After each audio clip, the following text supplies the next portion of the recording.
And we are live and rolling. Hello everybody, I just skipped out every intro. I just skipped it. Why not? Okay, so I just played this game. And I didn't actually play it, I just skipped it. Because there's this little skip button that you'll see right here. And you can just skip through until it makes you make a choice.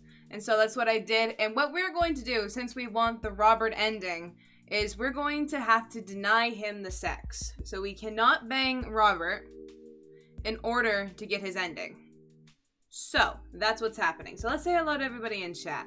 We've got 24 Blazing Boss, Abby, Larry, Imda, Alex, and Alexis. Hello, hello everybody. Welcome to the stream. How are you guys doing tonight?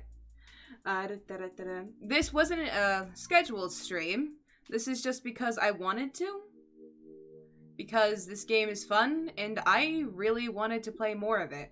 Because I feel like yesterday we didn't get to do a much. We didn't get to do a much. By the way, I woke up at 8:30 this morning and went to bed at 3. So I'm running on 5 hours of sleep. So yeah. This is gonna be fun. My internet's being a dick. Oh, I'm sorry to hear, Alex. I want all of the sex. We'll get all of the sex, but we've got to take it slow, okay? Robert's not some prostitute. Okay, we can't just get drunk and then fuck, okay? Respect. And hello, Zero and Grunt. And we have Lazy Pun. Hello, hello, Nick. Leggy, Long Leggy. Hello, hello. Welcome. Okay, so let's get into this. We're going to say no, thank you. I'd better call it a night. Catch you around? Right, that was a very loud sound in my ear. Are we getting Robert's booty again? We're not going to fuck him. We're going to get his booty in a different way. Maybe. I don't know what his ending is. But yes, we are going for Robert. Robert is one thick bitch. No, nobody wants sex. Sure. That was really loud moan in my ear. I've got to turn that down a little bit. Because I don't know how long I can handle Danny moaning in my ear. I need to sleep, but I don't want to. I head home, head buzzing with whiskey. What did he mean by, are we going to do this or not? You know exactly what he meant. I plop down on the couch, and I'm asleep before I even get the chance to take my shoes off. If the morning's the same like she makes breakfast, then I'm going to skip through it. I woke up to a text from an unknown number. Rise and shine, early bird. Still want to work out? This is Craig, by the way. Oh, it is different. We're going to go with Craig. No sex. Holy crap, it's 6 a.m.? Who does 6 a.m. anymore? Without realizing it, I drift back to sleep. Whoops, must have winked back out. I checked my phone again. Hey bud, still want to get your swole on? I'm ready to tear up the track. Hit me up. No more butt stuff with Robert. Butt stuff with Robert will come. I'm sure of it in this game. God, the last thing I want to do right now is work out. But it is Craig. I do want to catch up. Go to the gym. What type of an ass would I be to say, hey, we'll work out sometime. Never work out. Hey, we should talk sometime. I'm never gonna talk to you. Hey, my man, I need a few minutes to wake up, but let's meet in 20. After a few seconds, another text comes in. Sure thing, meet me at the gym. I stretch, my bones creak. I gotta stop falling asleep on the couch. I throw off my blanket and, hey, wait. I don't remember falling asleep with a blanket. Hello, Rec. And Eric. Hello, hello. Welcome. How are you guys doing tonight? How are you? I am great. I've had a silly day, a fun day, and a very tired day. It's great. Oh my, I forgot that's what your character looked like. Who is that character? That's the character I designed, Rec. Amanda must have tucked me in after I fell asleep. Bless that child. I reluctantly brush my teeth, throw on the only clothes I own that are even kind of gym appropriate, and head out. The neighborhood is quiet and serene. This has got to turn down. I don't even care. It's so loud in my ears. I don't know if it's loud for you guys, but it is loud in my ears. And hello, Temby Gaming. Welcome to the stream. How you doing tonight? The neighborhood is quiet and serene this early in the morning. Birds chirp and the grass is still wet and with dew. Surprisingly, the gym is pretty crowded. I spot Craig standing out front, stretching. Of course. He spots me and waves enthusiastically. Oh. Hey, bro. Good morning. What type of thing did I give him? I don't remember anyone's voices, and I don't expect to be doing voices. Is this rated M? Probably going to get that way. Knowing just how my streams usually go. Hey, good to see you, man. Hello, Salman. When are you gonna stream, Mark? I'm not sure when I'm gonna stream, Mark. But welcome to the stream. How you doing? I want to stream it soon, though, because I'm getting the hang of it. I've been playing it a lot off camera. Like, every night I've been playing it a little bit. And I've got this awesome base that I'm building. It's doing good. So I might be streaming it soon. And hello, Chloe. Welcome to the stream. How you doing tonight? No, it's rated S for sex. Sounds about right. I'm definitely not as pumped up as he is. Maybe I should have had some coffee before I left. You ready to kick some butt? You gotta stay posse, dude. What? With your help, I am. Help! I'm here to party. Hey. That's the spirit, my dude. Dude. I got 245 followers on Miiverse. Oh, cool. I'm not sure what Miiverse is, but that is a big number, and that is good for you. Good job. Chloe, get some weed. OMG, earlier my mother asked me if I wanted to go see my god daddy, as in my godfather, and I snorted and started crying because I was laughing too much and she didn't understand. Oh my god. What time is the stream gonna end? I just started. I don't know. Don't test me like that. And hello, Princess Peaches. Welcome to the stream. And Trivinity, welcome, welcome. Been using video editor to trim videos and add stuff. It's not easy. I can imagine it's not easy. I've never worked with an editor of any kind. Every video, if you go back, all my videos, completely unedited bullshit. It's good now for you? Good, good, good. I get weed every day? Nice, Chloe. I was just streaming beforehand. Oh, I don't know if it'll be late. It probably won't be late for you because you're 3 hours behind me. We head into the gym and I'm immediately intimidated. All of these people look like they could break me in half, and it seems like Craig is friends with all of them. Probably because Craig could break me in half.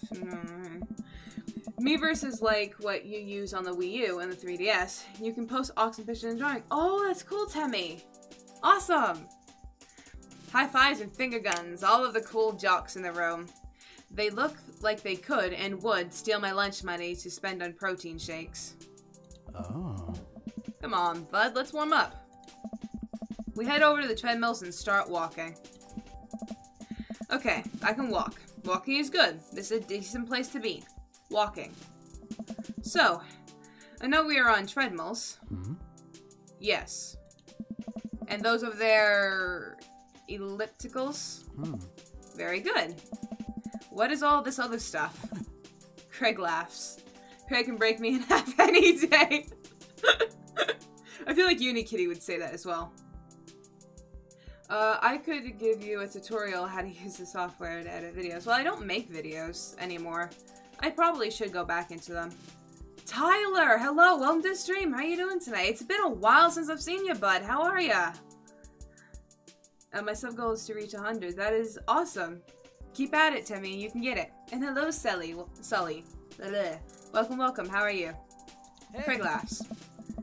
They might look a little scary, but I guarantee that all of them serve a specific purpose for building muscle mass. I watch as a dude in a muscle tee flexes a muscle I didn't know existed on a machine. I think was once used to process grain into flour.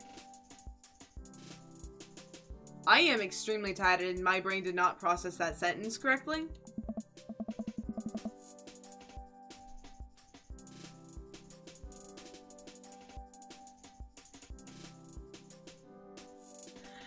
All good besides the huge arguments and breakdowns. Aw, I'm sorry to hear, Tyler.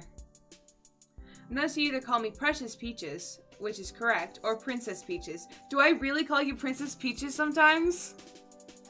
I might look at your name and like think Mario. I'm sorry. Oh my god. What is that? Why is that guy doing that to himself? If an option to this answer isn't something inappropriate, I might be disappointed. That's a good question, bro. What do you think he's doing? Trying to crush people's skulls with his thighs. There we go. Using a medieval torture device. Praying to some sort of pain god. He's trying to make his thighs so strong that he can crush people's heads with them. Nice. Yeah, that's pretty much the only reason I work out. Oh no, Craig is turning up the speed. Were those eggplants coming out of Craig? I better do the same. How long have you been doing the buff thing? Couple of years. And what do you do when you're not dadding or working on or buffing? Oh, I coach my twin softball team. That still counts as both dadding and buffing. I keep busy. What do you do for fun? I love learning. I try to live life as close to a Jimmy Buffett song as possible. I check out my hot bod.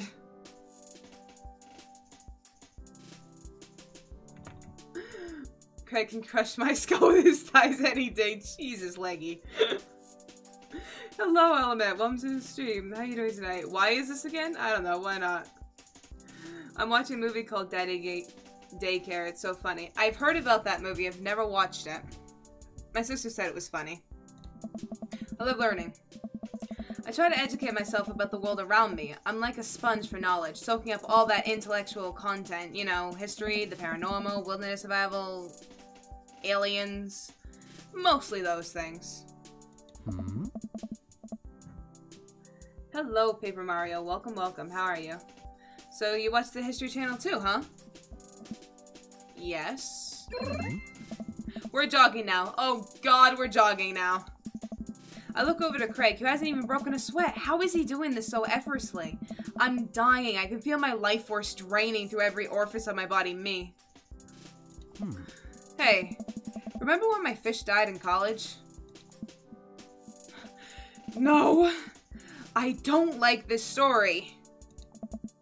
Ugh. Oh my god, is he really bumping up the speed again? I guess I better do it too. Why is this called Dream Daddy? I don't see none of that. Because this is a dad dating simulator, which is all these different things you can apparently date, and they're all dads. So, you choose your dream daddy.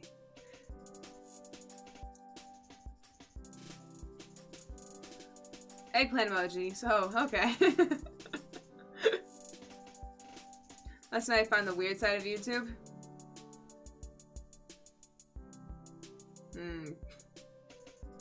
I ain't gonna... YouTube can get weird. Oh, this is fast. This is very fast. And we were at the party, and you vowed to make me feel better.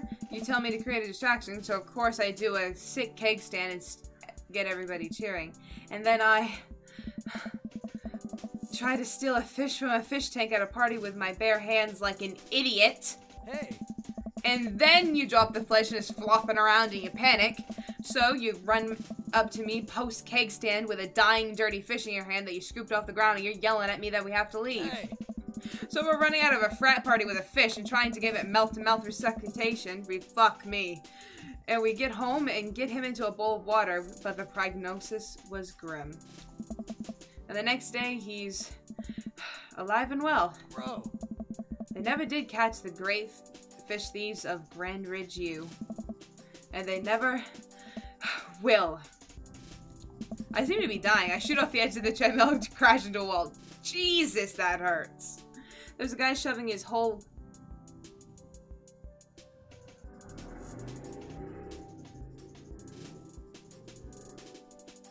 Okay, Paper. I got banned for doing a stream for 9 days. Aw, I'm sorry to hear. Why, Temmie? And hello, Werewolf. Welcome to the stream. How are you doing tonight? I watched this on Markiplier's channel. It's surprising. More wholesome than I thought it would be. I'm excited to play this. I'm going through this completely blind. I have no idea what's coming next. So, now do we panic at the disco? Now that there's a fish flopping around? Exactly. Dude, bro, you okay? I think that's just gonna be the voice I give him. Craig offers me a hand and looks me over for injuries. I'm fantastic. I managed to stand up and rub my back. doesn't hurt now, but it sure will later. Oh, man. You don't have to push yourself like that. Always know your limits. Well, I think I might call our gym adventures here. Nice. You sure? Yeah. Mm-hmm. Alright, well, here. I brought you this. Craig hands me a shaker bottle full of a thick green liquid. I stare at it with what must be apparent distaste. It's a protein shake, bro. Oh, thank you. He wants me to drink it. Oh boy, here goes. I take a small sip. It's actually delicious. Wow, this is really good. Bro. And good for you. It's my special recipe. I'm pretty proud of it. Nice. Now if I could speak, like I'm not dumb. I got merchandise? Merchandise of what, Timmy? I'm not doing all that good. I got a call from my girlfriend this morning. Oh no. I'm so sorry to hear, Werewolf. That's not good to hear. I'm sorry.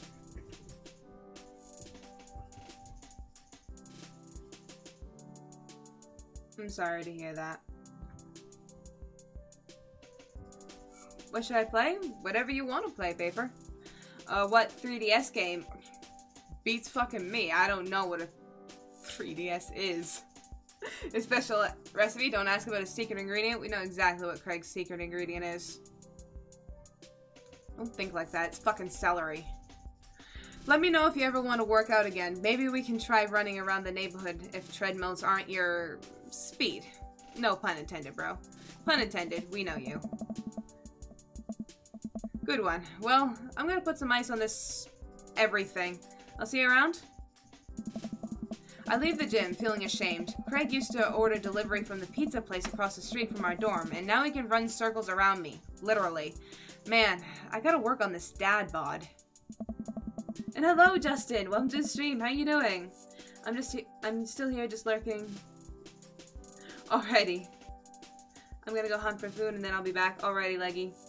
Throw me something. I'm hungry. Jesus! Craig is so hot. Go after him. Smiley face. Fuck Robert. Mr. Harper Boy! That is the second day in a row! Thank you so much. Everybody hashtag it up for Mr. Harper Boy in chat, please. Thank you so much. No, I'm going to fuck Robert.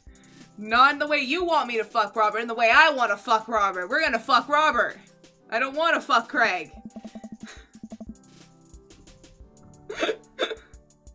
Thank you very much for that, Mr. Harper Boy. Bloody hell. You don't know what a 3DS is? Jesus Christ, you've been living on a rock for the past 7 years. I just got into gaming in like 2013. Give me a break. I was about to do a gaming video on the Joy of Creation story mode. Oh man. Good luck. I gotta stream that soon. Gotta finish it. He had just celebrated his 14th birthday a week ago. He was always telling jokes and smiling all the time. No one would have guessed that he was depressed. That's the thing. That's the thing about depressed people. You don't know it until it's too late, usually. Which sucks, I know. But I love the relationship between the MC and the Dawn and Skip. Yes, I love it too. Fuck Robert. Robert, fuck. Hello, Mr. Harper Boy. How are you? There's something wrong with my mic not making me back. Oh, I'm sorry to hear it, Tammy. The 3DS has been Nintendo's main handheld since 2011. Coolio. Ugh, oh no, I must have fallen asleep. What time is it? Shoot, it's 3:55. I'm supposed to be at Amanda's school in 5 minutes. I frantically put on some clean clothes, apply a generous amount of deodorant, and run out the door. I'm making a sandwich at like 20 past midnight because it's the holidays and I can. Hey, you can, you can. Why not? Type of sandwich, though? That's the question, Leggy. So, 20 past midnight, you're England. Then there's the 2DS. I've heard of these things. I don't know what they are. I arrive. Is it just gonna be the same thing? it's the same thing. Okay, so I can skip.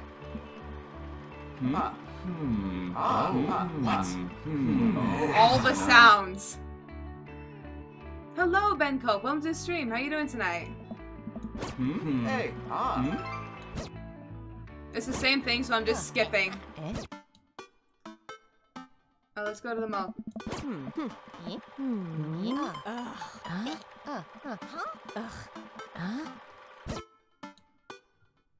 Mid sandwich because you lost control of your life. Sandwiches are good. What are you talking about? I can write a better story than this. I gotta get your book.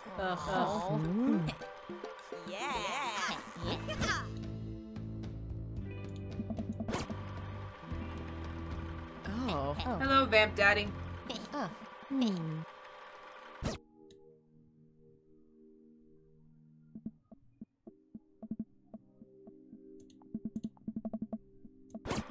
Now we gotta skip past the grilling.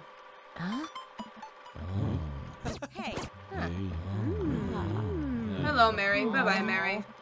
Hello, Andrew. Welcome to the stream. How are you? Okay, so we can talk. Let's go talk to Robert and Brian and see if Robert says anything different. There's no pressure. I know there's not, but I want to. So,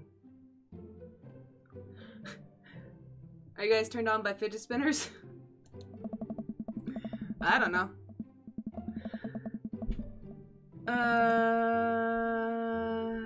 Or whatever happened with Robert last night. Is this gonna... Which guy's Robert again? This guy's Robert, right here. Fuck. Is my camera... My camera's fucking covering him up. Of course it would be.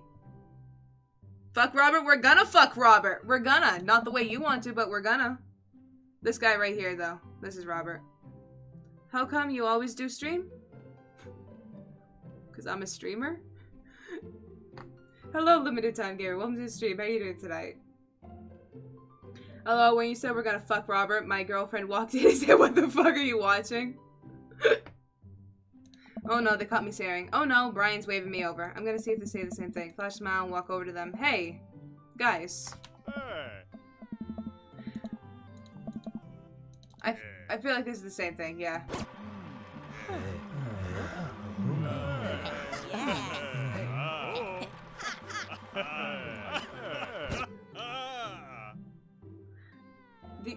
These words, fuck Robert, can be two meaning. True. We can go fuck Robert as in fuck you, or fuck Robert as in fuck Robert. I have a friend named Robert. So do I! You have no idea. You have no idea. Okay, so we got Matt is coffee guy, Hugo is that guy, and Craig is baby guy. Gotcha. But what about Vampire Daddy? Well, that's your choice in Daddy. I cannot get over your character. That tongue, though. That tongue's gonna get all the daddies.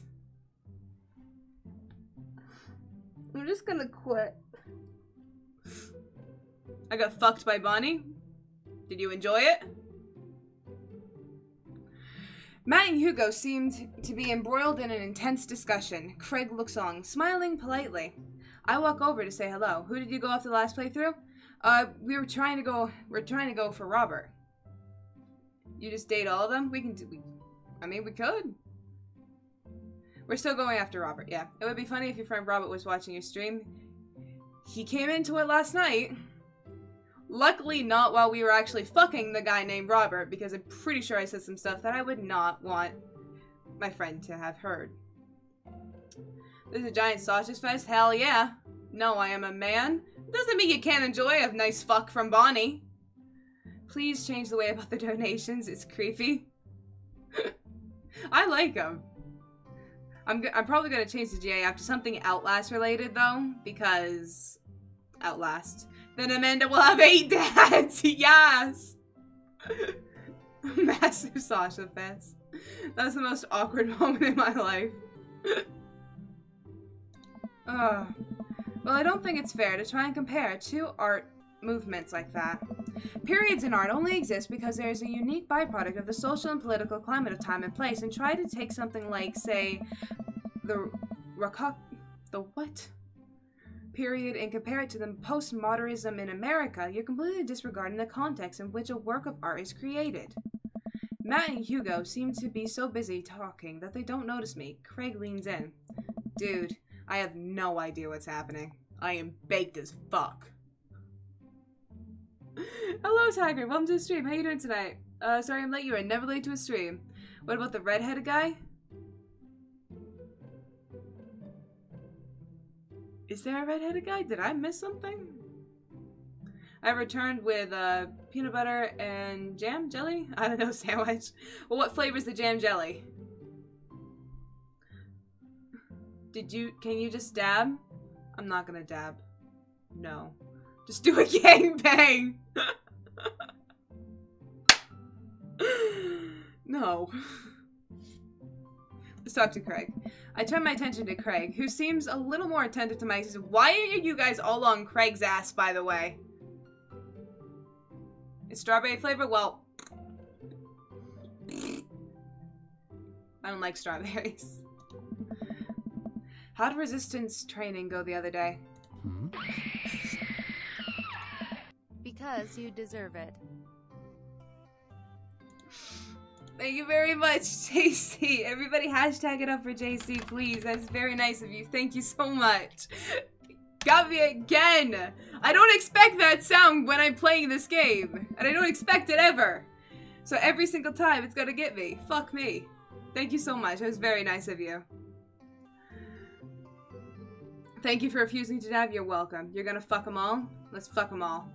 Craig and his root are wholesome and sweet as fuck. It was good.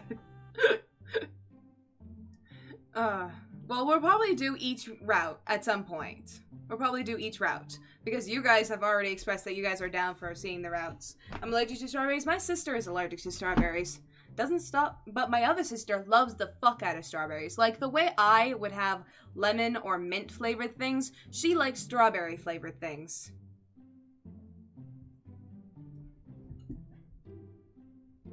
No.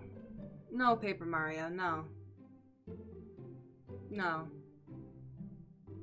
No. Craig grabs River's arms and waves them around. You can do it, Dad. I'm so proud of you. I'm sorry for pooping on you. She must be a handful at that age. Oh, they always are. Hey! But it's so worth it. Craig grabs River's arms again and waves them around. You're gonna be the best fucker there ever was? That's the type of plaque that I want on my wall. Best fucker there ever was. Also, I'm sorry for throwing up on you, Dad. How you settling in? Almost done. The new place is perfect. I never get too comfortable. Almost done. Same with my sister. She loves everything, anything strawberry. Dab. I'm gonna have a heart attack by the end of the stream. I swear to God. Everybody. Hashtag it up again for Mr. Harper Boy, please. Fine. Can I make an image? B, if you want to, you definitely can. I'm not gonna push anything on you. I like anything food flavored, not spicy food. I don't like it. Spicy food is great. Anything food flavored, by the way, I absolutely love that, Leggy, because relatable. But spicy food, I'm a sucker for, like, hot, spicy foods and stuff like that. And have it be a plaque saying the best fucker there ever was. Where's the dab? There's the dab. There you go. You get your fucking dab. I'm disappointed in you are playing this again. Hello, Emmy. Welcome to the stream. How are you doing again? I am very happy I'm playing this again. Nice. Oh, fuck me. I didn't read that. Hello, Nyan Cat Gaming. Welcome to the stream. How are you doing tonight? We did livable throughout the entirety of college.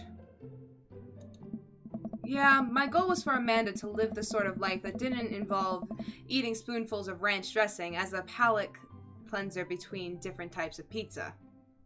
I've lost all respect for myself because of the dab. I just screenshotted the dab.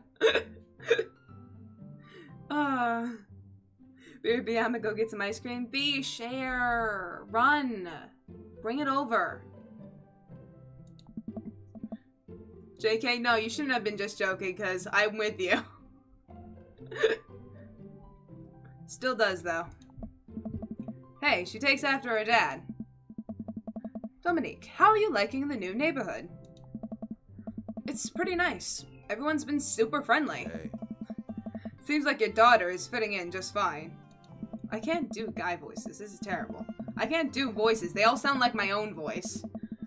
They all look G as fudge. I could go for some ice cream right now. Oh man, I go for some ice cream. I had ice cream earlier, but I ate it all before I could even get upstairs.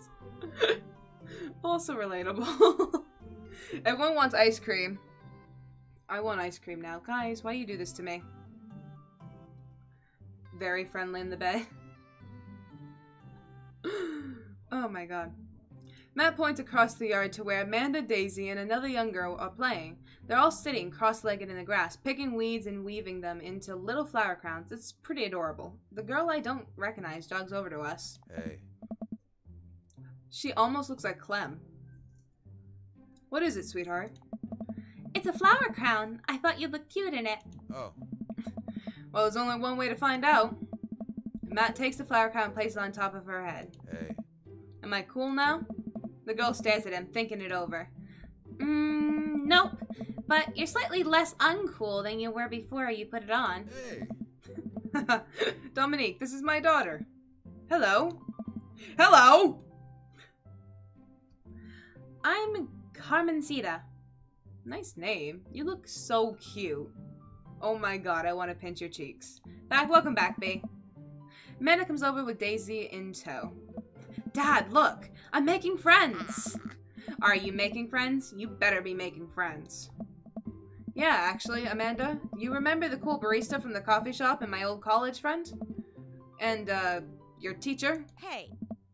Oh, hi, Mr. Vega. I didn't realize we were neighbors. Oh. Who voices him? Because that was a weird oh that happened in my ears. Oh, this is where Matt got the flower crown. I remember this from last stream. Yeah. He's so adorable. Darling? This is Darling? Yes. I'll bear a beat. Alrighty, I'll see you in a tick. Yep. You're still gonna give me that overdue term paper? Oh. Great seeing you.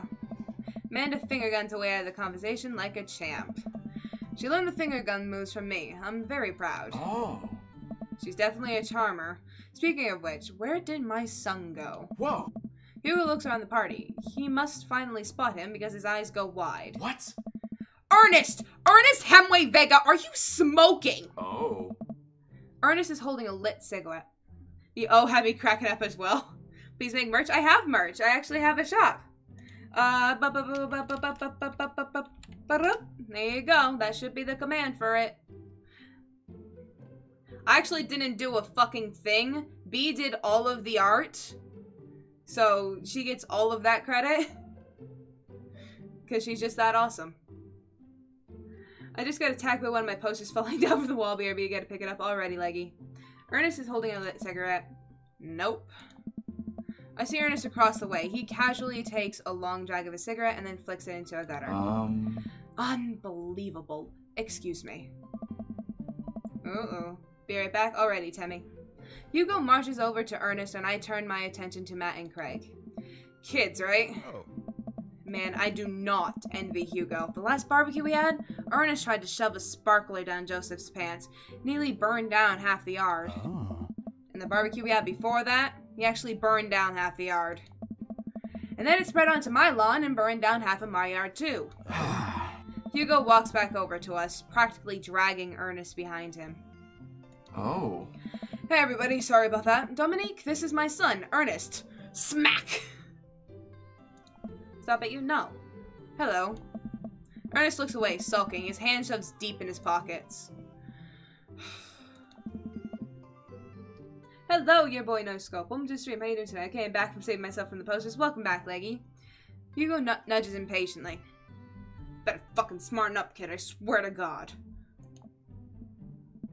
Hey.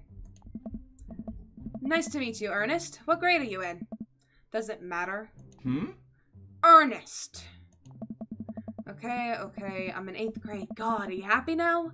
I'm sure you were just dying to know. Yeah. Good for you. Can I go now? I'm tired of talking to old dudes who blame my generation for the failing economy. Fair enough, kid! Ouch. I don't know. Ernest! Oh yeah, because I'm totally embarrassing you. Ernest puts his earbuds in and storms off to the stand in the corner. Well, that was certainly something. Swear to God, Ernest is gonna get a slap. Gonna get 5 across the ass. Oh, I didn't know he wanted to fuck already. Mr. Vega is definitely Aaron. It has to be. I thought Joseph was Aaron. I think someone said Joseph was Aaron, and Robert was Danny. And Craig was Nate Wants to Battle, and I'm not sure who the other ones are. He seems nice. Hugo puts his head in his hand and sighs. Oh. I'm so sorry. He's really having a rough time. As much as I want to be the cool dad, I have to be the authorization dad, and he clearly resents me for it. I mean, I think as a dad and a teacher, that's about as authorization as you can get. Honestly, are any of us cool dads? Is it even possible to be a cool dad? What? I'm as cool as a cucumber. If I met Ernest, I would pistol whip a butter knife into his kidney. Wow. They voice multiple daddies? Oh, I didn't know that'd be. Oh. See? That right there. You can't say that. I don't know. My kids think I'm cool. But for how long, Craig? How long do we get to be the cool dads? Oh. I don't know. Hey! I think we just have to accept the fact that as dads, we've become the machine we once raged against and accept our fate to unironically wear socks with sandals. Your kids may think you're cool now, but the moment they hit puberty, you're doomed. Amanda's 18. She still thinks I'm cool. Nice. I yell across the yard to my daughter. Hey, bitch! Amanda, I'm cool, right? Amanda just laughed. She keeps laughing. I see your point. Oh. As much as we all want it, I don't think it's important to be cool dads as it is to be a good dad. We can't all be best friends with our kid. It just doesn't work. I mean, look at me and Ernest. Ah. Our job as parents is to make sure our kids turn out okay. Yeah, you're right. But it'd be nice to have it both ways. Hearing these guys talk about this makes me think of my relationship with Amanda. We get along so well, but there might come to a time when it won't be like that. Is college when that happens? Oh. Hey. Don't let us eat up your time, Dominique. Go meet some of the other people around the neighborhood. Okay, so I just have Joseph and Damien. Damien's Vampire Daddy, I think. Nate Wants to Battle voices Craig and Vampire Daddy. Oh, cool. Matt is the coolest. He has a heckin' flower crown. Look at him. I only watch in the asylum. I'm back. Welcome back, Timmy. I put the dab in Discord. Oh, God. No. Wait. No.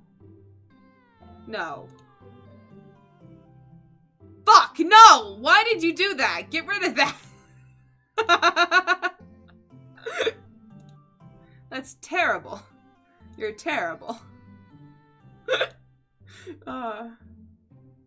Actually, Dominique is the coolest. Like, his style... Actually, Dominique is the coolest. Like, his style in the game is the best. And the hair, like, who wouldn't want to be him? Oh, God. If anyone would buy my merch, then you would win a Steam game. Okay. Joseph and Damien. I spot Joseph chatting with the guy from Dead, Goth, and Beyond by the grill. I wonder what they're talking about. I walk over to them.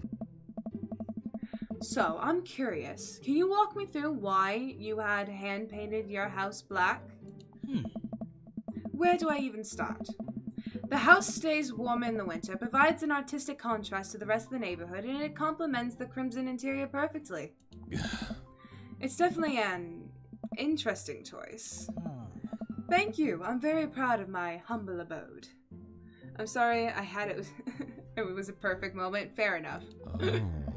Dominique, I'm just having a conversation with Damien here about his aesthetic design decisions. Damien regards me up and down with a warm but critical eye. How do you do? I don't believe I've had the pleasure. I think I saw you in Dead, Goth, and Beyond the other day. Damien's face turned bright red. I must apologize for my behavior on that day. You see, I take the goth lifestyle very seriously, as you can tell. And to be caught in a ruse by such a corporation as Dead, Goth, and Beyond was profoundly frustrating indeed. I hope you know that while my anger may have been justified, it was no such way for a gentleman to act. Okay, actually me painting my house black. You pin the dad? No. He looks like a gay Superman vampire. I mean, he might be. Who knows? I'm playing Rabbids Land on my Wii U. Nice. It's... okay, man. Do tell me about yourself. Are you new to the area? Yes, my daughter and I just moved in the other day. She was the one I took to Dead, Goth, and beyond. Oh. Very good taste on her part. Does she partake in the goth lifestyle? I think for a second. I look over to Amanda, who's hanging out with some of the older kids in the neighborhood. What? Hey, Amanda! Would you consider yourself goth? Amanda yells back. Hello, Skippy. Welcome to the stream. How you doing tonight? Hello. Damn, he is hot. Which one? There is two. Or is the answer yes? Love Damien? Of course you love Damien. And hello, Howsome. Welcome to the stream. Who the fuck is that ugly Afro woman? That is me. Excuse me. It is a man. I am a proud daddy. Hi, who's your daddy? Robert. And hello, AFK. Welcome to the stream. How you doing tonight? I wouldn't necessarily try to fall under any one specific label, but I guess if I had to choose, I would describe myself as a twee hipster with some normcore leanings. Sorry, it's okay, Temmie. I'm messing. Bats are cool, though. Pity. Are you enjoying the party so far? Oh, definitely. Thanks so much for putting this on. It's nice to be in a cul-de-sac where everyone is so friendly and welcoming. Thought that was someone else? No. You have the choice to design your character, and that's what I did. I'll leave. I'm sorry. I'm back. Welcome back, Amda.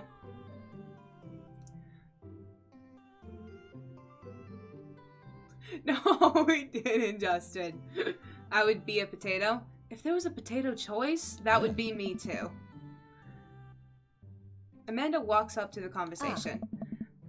I also like The Lost Boys a lot. Really good movie. Does that count as goth? It would, my dear. I don't believe if we've had the pleasure of meeting. Damien Bloodmarch, at your service. Damien finishes the sentence with a flourish and a bow, producing a single rose and offering it to Amanda. Can you not? That is my daughter! Amanda blushes. Amanda, walk away. Walk away. Amanda, leave. Damien?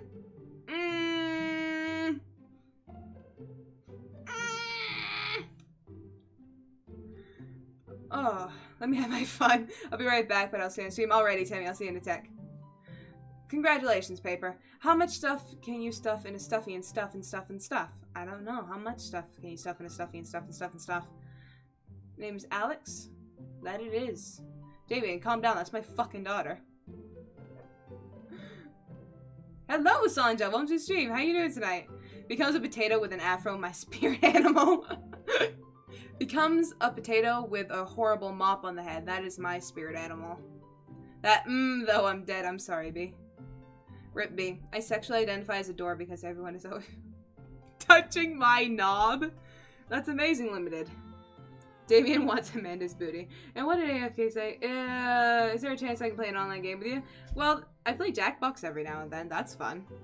That's a game that you guys can all play. Amanda blushes and returns the gesture with a courtesy.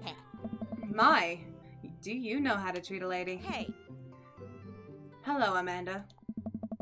Seemingly out of nowhere, Joseph's twins appear. Are they speaking unison? What? Hey. Won't you come play with us? Come play with us, Amanda. Amanda, I can tell you to fucking no. Come play with us. Forever. Guys, enough with the creepy twin shtick. We've talked about this. Christine and Christy slowly back away. Where do you think they got that from? Mary pops into the conversation, wine in hand. I, don't know. Amanda takes a long sip of wine. I think I might have taped over VeggieTales VHS with The Shining. Who knows? Why would you tape over VeggieTales like that? VeggieTales great. I'm back. Welcome back. I sexually identify as Blep. I sexually identify as an attack helicopter. I sexually identify as a doormat because people walk all over me. I'm trying to think of a good one. I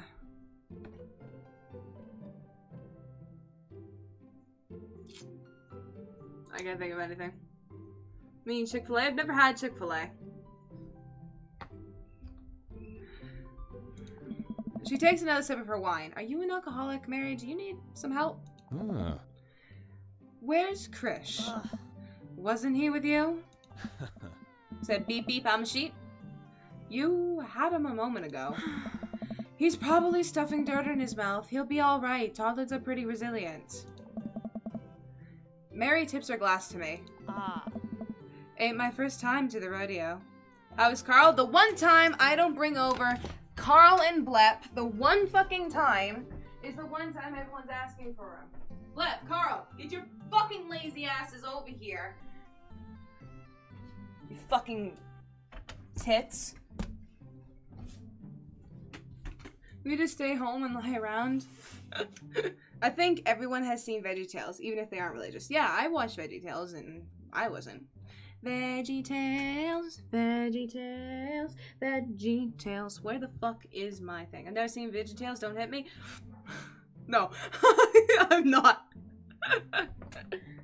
Don't worry. You're not, like, don't go back and rewatch it because it's not gonna be as good as it was when we were children. But, it was good while we was children. Okay, so I brought their lazy asses over here.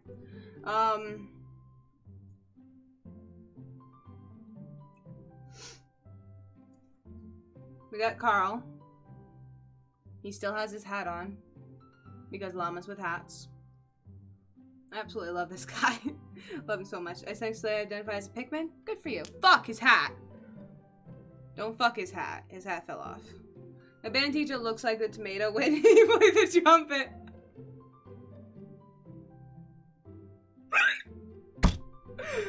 Andrew, that's amazing. And then we got Blep.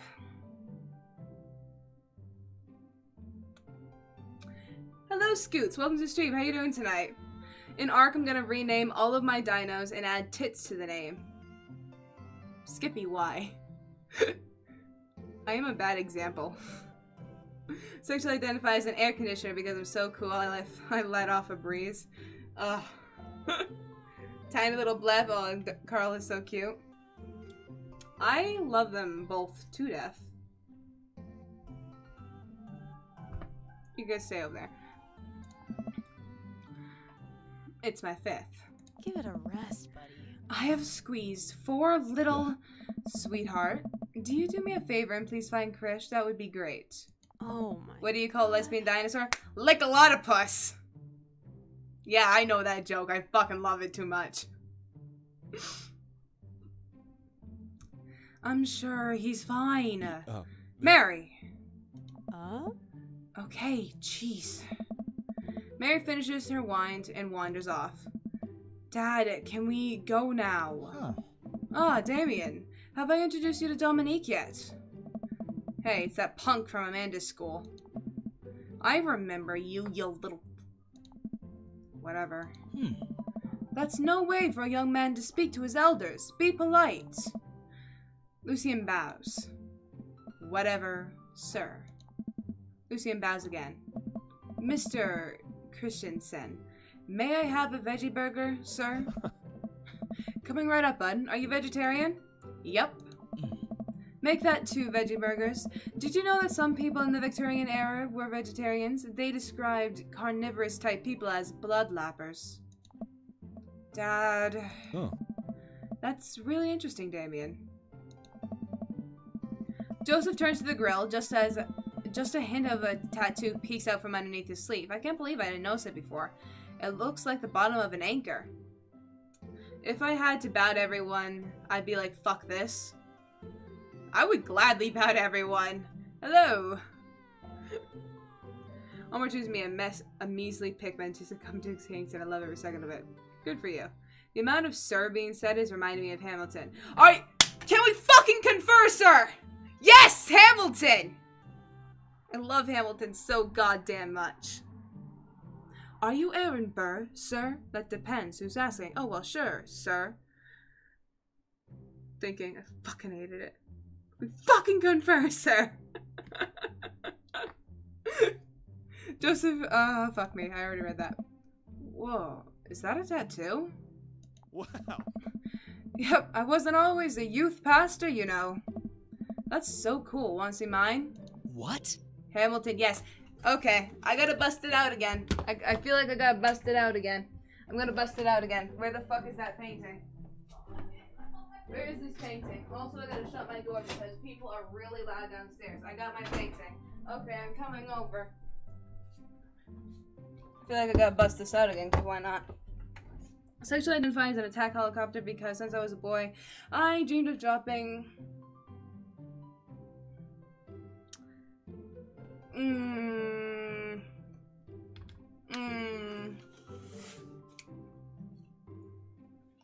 UW got her into Hamilton, so blame me for all the dumb... Yeah, blame me. This is her fault. Are you Aaron Burr, sir?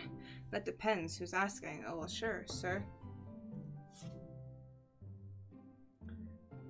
I made this.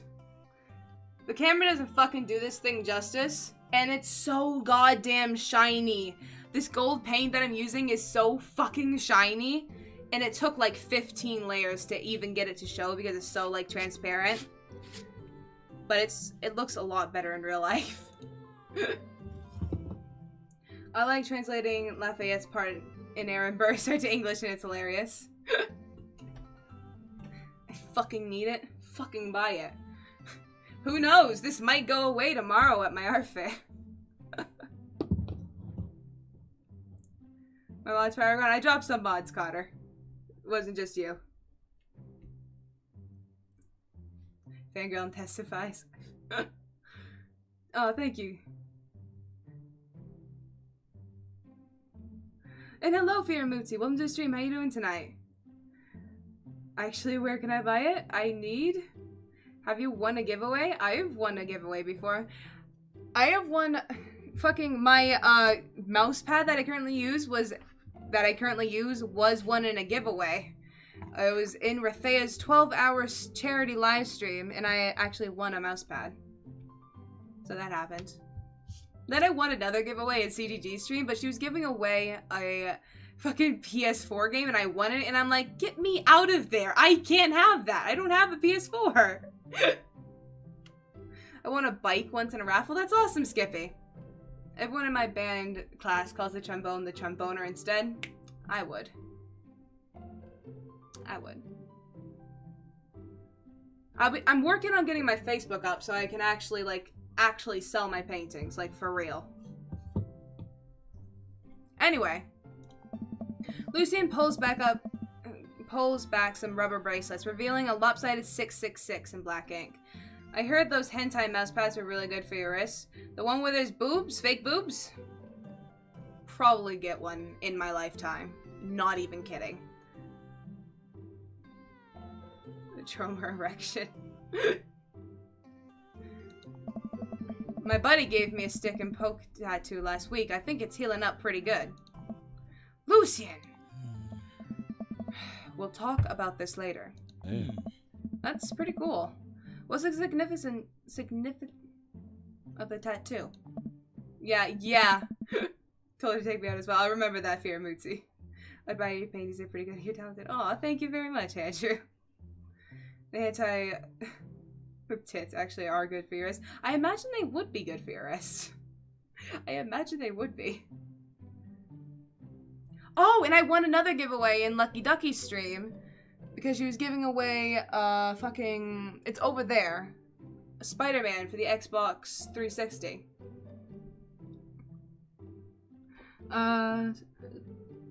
Bicycle, because I'm always giving people a ride. Nice. My girlfriend, was my girlfriend back then, won a drawing of a bouquet of a rose I drew. She went over to talk to me, and then we became friends, then a couple. That's really sweet, Werewolf. That's cute. I don't know, just thought it looked sick. Oh. Well, in my opinion, only reason you need to get a tattoo is because you want one. Careful though, that number carries weight. Man, Joseph is way cooler youth pastor than I thought. I just figured youth pastors popped out of the womb with a Bible. I wonder what he did before preaching. Yes, my friend's name is Lafayette, the Lancelot of the Revolutionary. My name is Lafayette, the Lancelot from the Revolutionary set. I came from afar just to say bonsoir. To the king, to the king go away, who's the best? It's me. Pretty much. Lafayette's just like that. He's awesome. Where Dubai? Abby, how the fuck are you gonna pay me? How the fuck are you gonna pay me, Abby? Watching the Cleveland show? I mean, if you enjoy it. Gotta go. Alrighty, Skippy. Thank you so much for stopping by. I hope you have a good night. See you later. And without further ado, let's work some magic. Close his eyes. Oh. And then we just do the baking. Hey. Hey?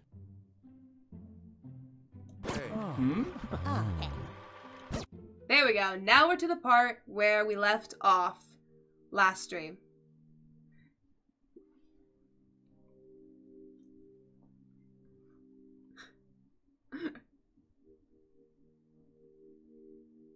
Amanda and I walk back to our place as the sun sets over the neighborhood.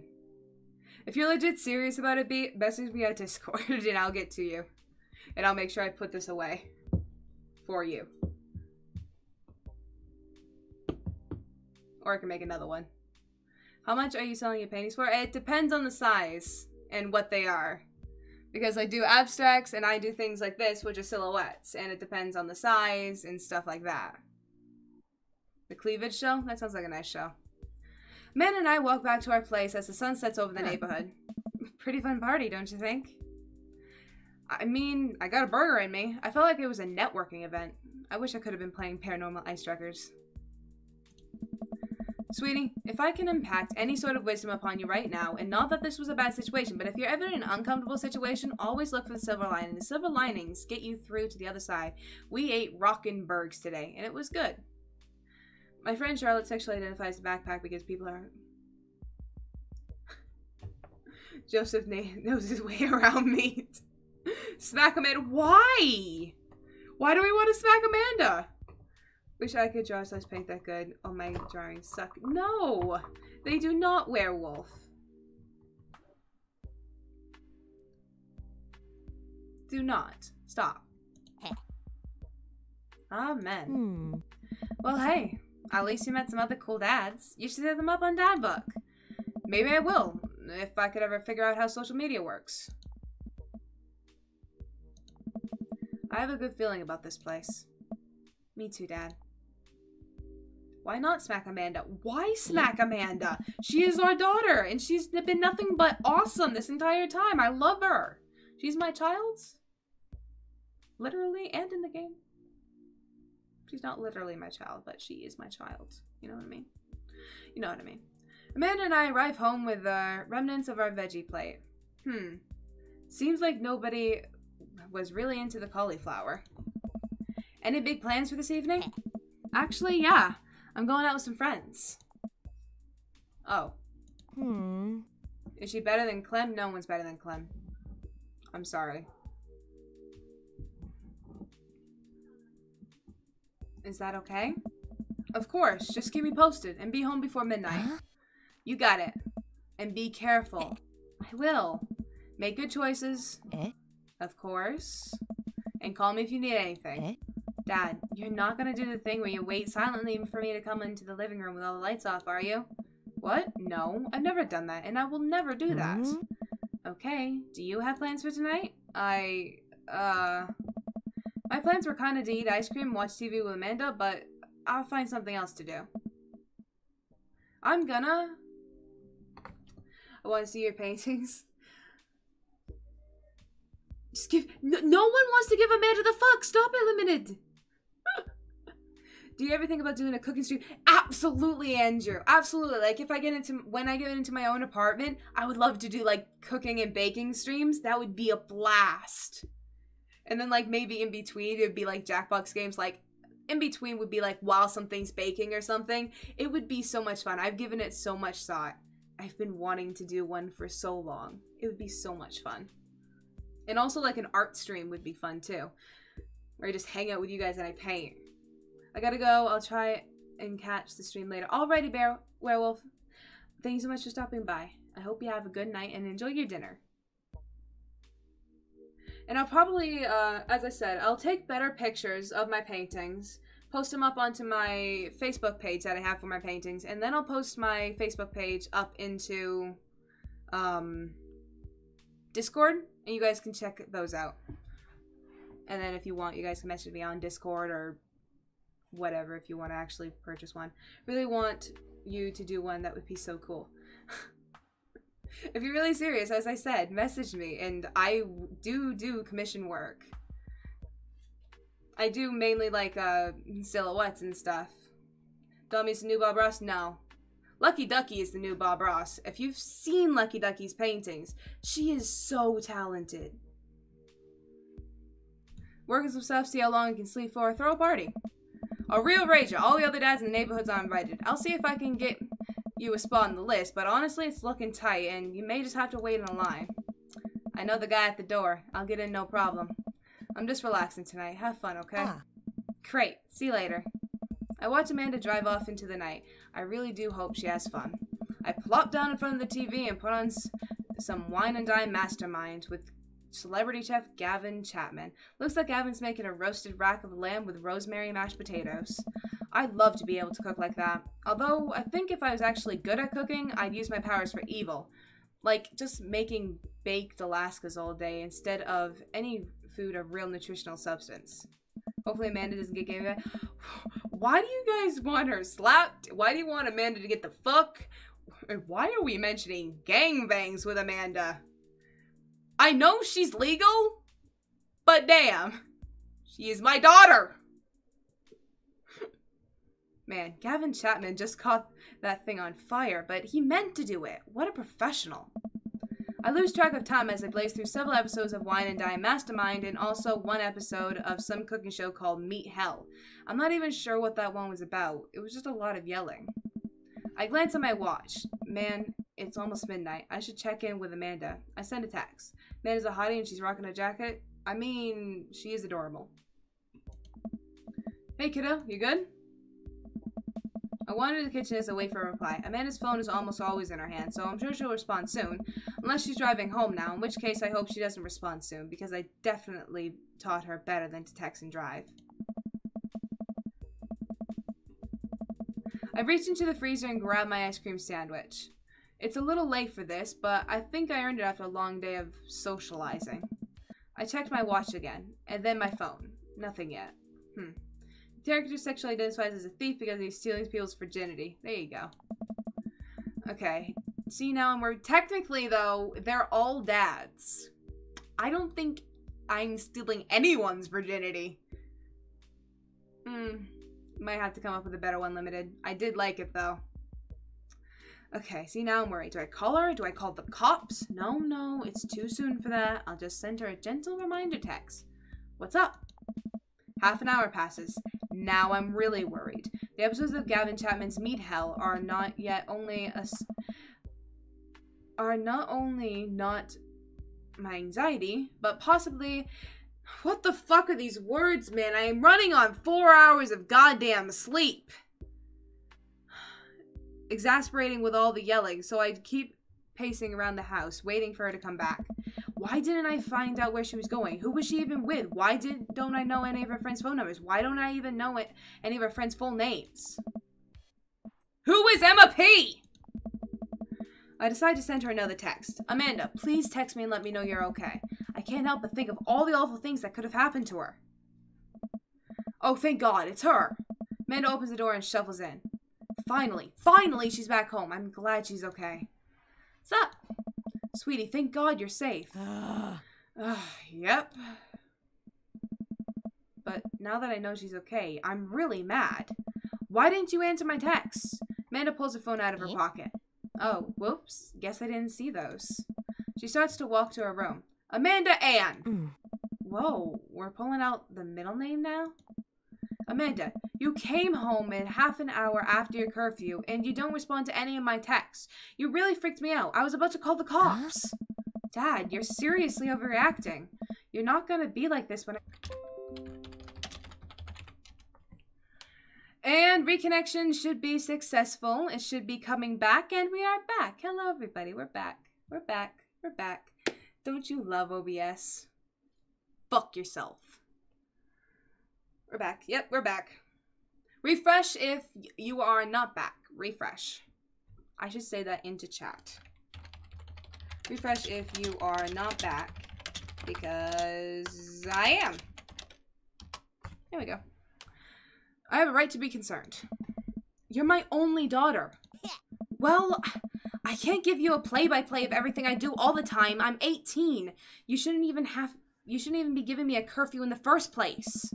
I sit down on the couch and put my head in my hands. I feel very tired all of a sudden. You really scared me. Just please don't do that again.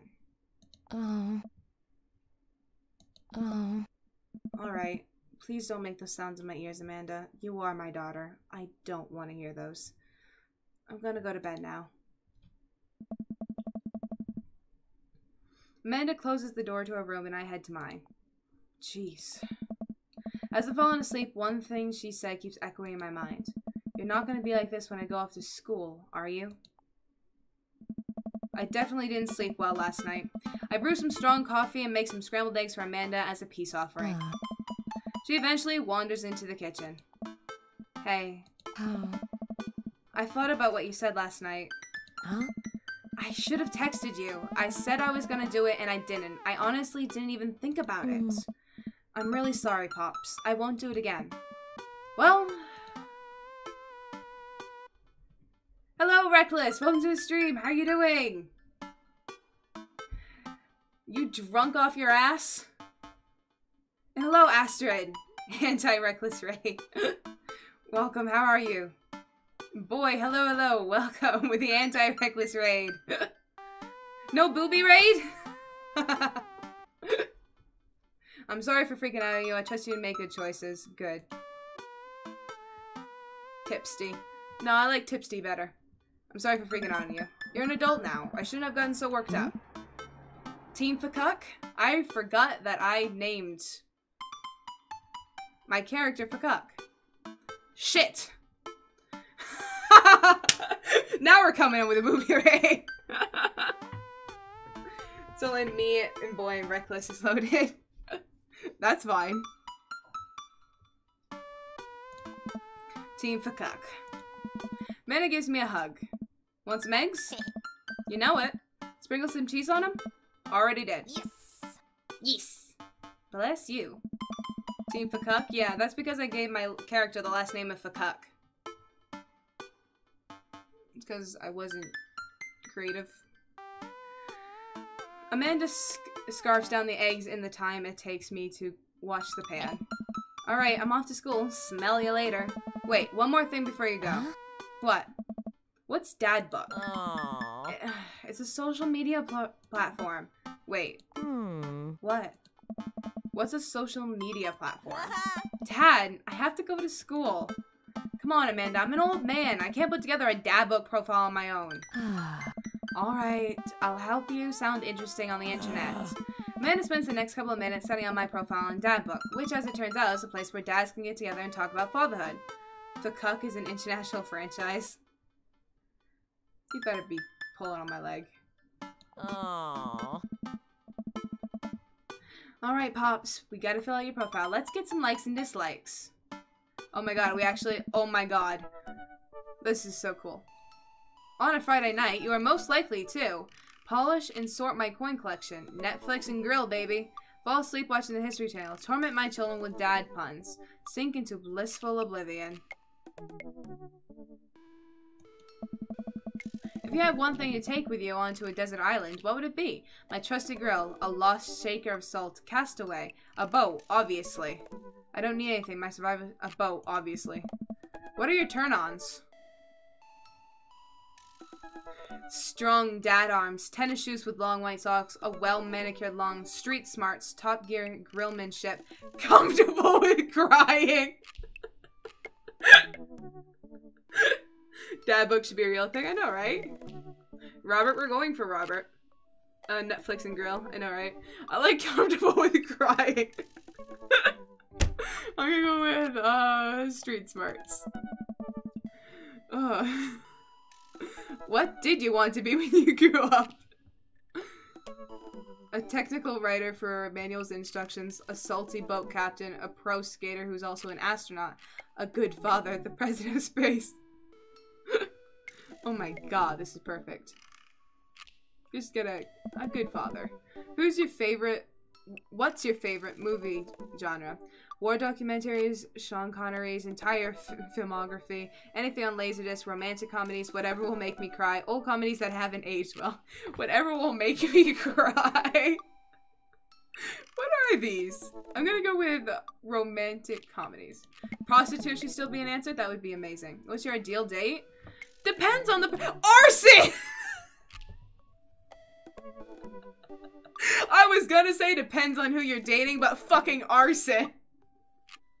Napping together, that also sounds nice. Doing a 1,000-piece puzzle, that sounds like fun. Eating a healthy dinner at 4 p.m? No. Trying to geocache, but getting hopelessly lost. And be emotionally vulnerable. I'm gonna go with fucking arson. What do you never leave home without? My sick vape, a sensible cardigan, my book of word jumbles and pen, a cool knife, my crippling low self-esteem. Yup. I have that in my house. I spent a lot of time thinking about conspiracy theories, how proud I am of my child, potential ends of the world, if I'll ever be able to love myself as much as I love my grill. When I can get my next cup of coffee, lawnmower modifications. Potential ends of the world. Profile complete. I love that. See? That wasn't so bad.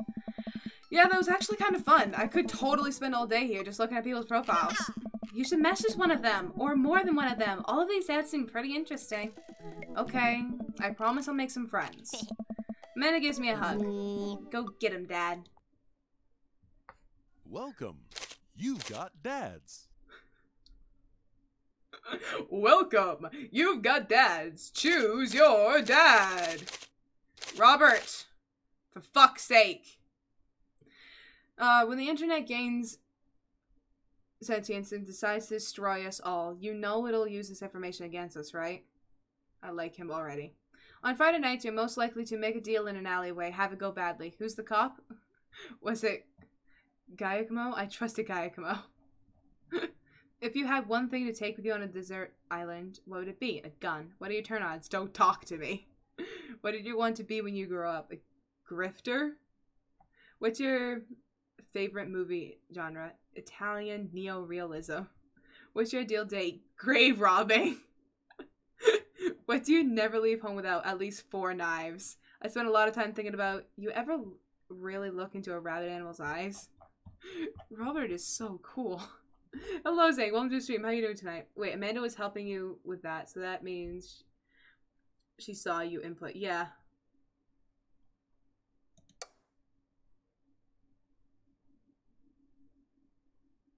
Use your hips when throwing. Thank you for that dad tip. Robert was pretty nice. A little odd, but nice, and ruggedly handsome. We should hang out. I type out a message to him on Dadbook. Hey, Robert. Good seeing you again at the cookout. Wanna grab a drink? I sat there for a couple seconds. Hopefully he'll message me back. I never type something that quickly. I'm more like, hey. Nah, too casual. Erase. Hi. No. Hello. No. Like, I can never send an actual text and just like normally just like go, hey, sup? I spend like 10 minutes analyzing my text to make sure it's fine. Back. Welcome back, Leggy and Alex. I already like that Robert guy. I knew that you would like Robert. Good daddy. I sit there for a couple seconds. Hopefully he'll message me back. Hey! It says that he read my message. I anxiously wait for a response.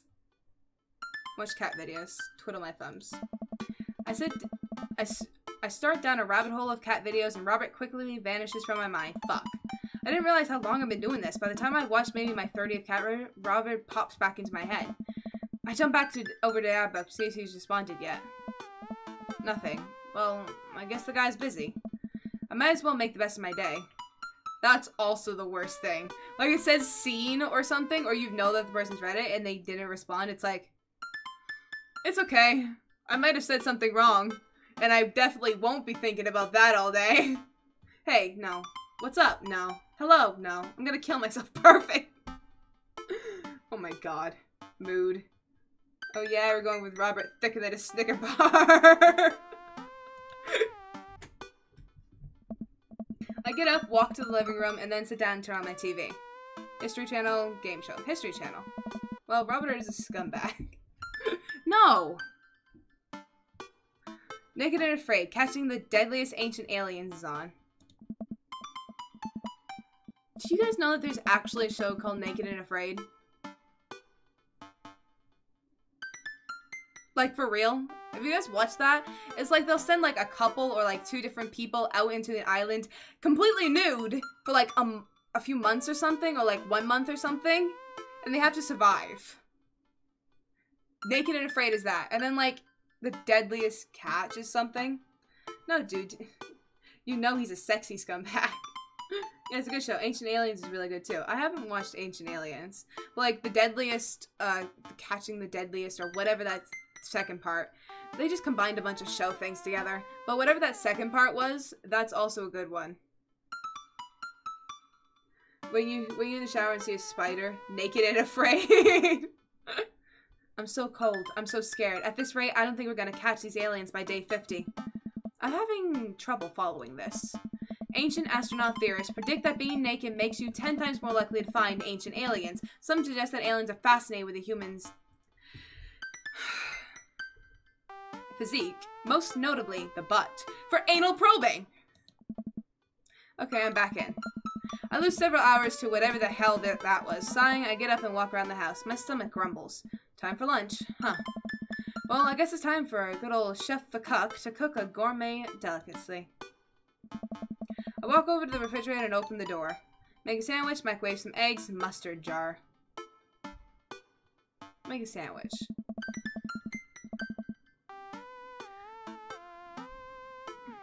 I make a sandwich in its entirety while standing there. Who needs plates? The sandwich, a lost art. I admire my work for a second before I clumsily drop the entire thing on the floor. No! Look around and remember that Amanda's not home. This is still good. 5-second roll, right? I reassemble my sandwich, peeling pickles off the floor and putting them back where they belong, in my mouth. Wait, I'm a wreck. I finish my snack and walk around the house some more, bored. When's Amanda coming home? Especially females. This game is weird. I have no other words for it. Pretty much. Why am I like this? I don't know. Why am I like this? Oh, I just remembered something. When we were packing up the old house, we found an old basketball hoop that should hang off the door. It would really bring the living room together. I wonder where I put that. I spent a couple of minutes poking around the new place until I find it. After installing it above one of the doors in the living room, I'm ready to dunk. Come on and slam. I take a leap from the free throw line and rocket that sucker down the neck. The crowd goes wild. And welcome to the jam. I pull up from the 3-point line, breaking ankles and sinking a fadeaway. And I forgot the rest of the words to the song. No look behind the back hook shot. Everyone's on their feet. Something something Space Jam. Dad? I turn around to see Amanda standing in the doorway. Oh, her eyes are a little puffy, almost as if she'd been crying. What's the matter? Amanda, no, darling! Hey, Amanda Panda, you alright? I'm fine. You're not fine! What are you doing? I, found the hoop, and I'm taking it to the hole. Huh. Pass me the rock. Pick up the brick. Granny tossed that apple. Lazy the ball to Amanda. Granny tossed that apple. I lead the league in blocks. Set the record for rebounds of my rookie year. Think you can handle this? What's a rebound? Oh, when someone misses a shot and the other player tries to receive it. That's a... Yes! Just kidding! Amanda zigzags past me and tips a layup into the hoop. Art of war, bitches! Amanda, language. Sun something didn't care about language. I would argue that Sun cared very much about language, so once you write something as timeless as the art of war, then you're allowed to swear. Amanda sticks out her tongue and dunks for another 2 points. Seriously though, are you okay? You look like you've been crying. Oh, dude, I'm cool. I just saw, like, this really cute dog on the way home, and it let me pet its belly. I couldn't contain my emotions. I'll be right back. Alrighty, Timmy. You have to tell me what's actually wrong. Why are you lying to me? I'm not. I'm perfectly fine. Alright. I don't believe her, but I'll let it go for now. Oh, okay. Just making sure. Maybe you should be less concerned with my face and more concerned with the full court press. Amanda and I played for a little longer. Then we cooked dinner together. We managed to not to almost burn down the house this time. Afterward, Amanda and I dig into a carton of ice cream over an episode of Chopped, Toddler Tournament. Chopped is another good one. Though, getting toddlers to do it would be amusing to watch. What you have in front of you is a molecularly deconstructed sweet potato with a brown sugar demi-glaze with a cream... What the fuck? Of course. This is the literal jar of baby food. The toddler immediately burst into tears. Are we bad people for watching this? Yes. Just then my computer dings. Huh? What's that? Oh, you probably just got a message. Man and I walk over to the computer and check that book. It's a message from Robert. Yay! You up? What does that mean? What are you doing? What are you doing? What am I doing? You're just chilling. I type back, just chilling. Amanda deletes the G and hits send. It'll make you look cooler. A couple moments pass by. Another message pops up. Yes. Wanna grab a drink? Hey, that means he wants to hang out!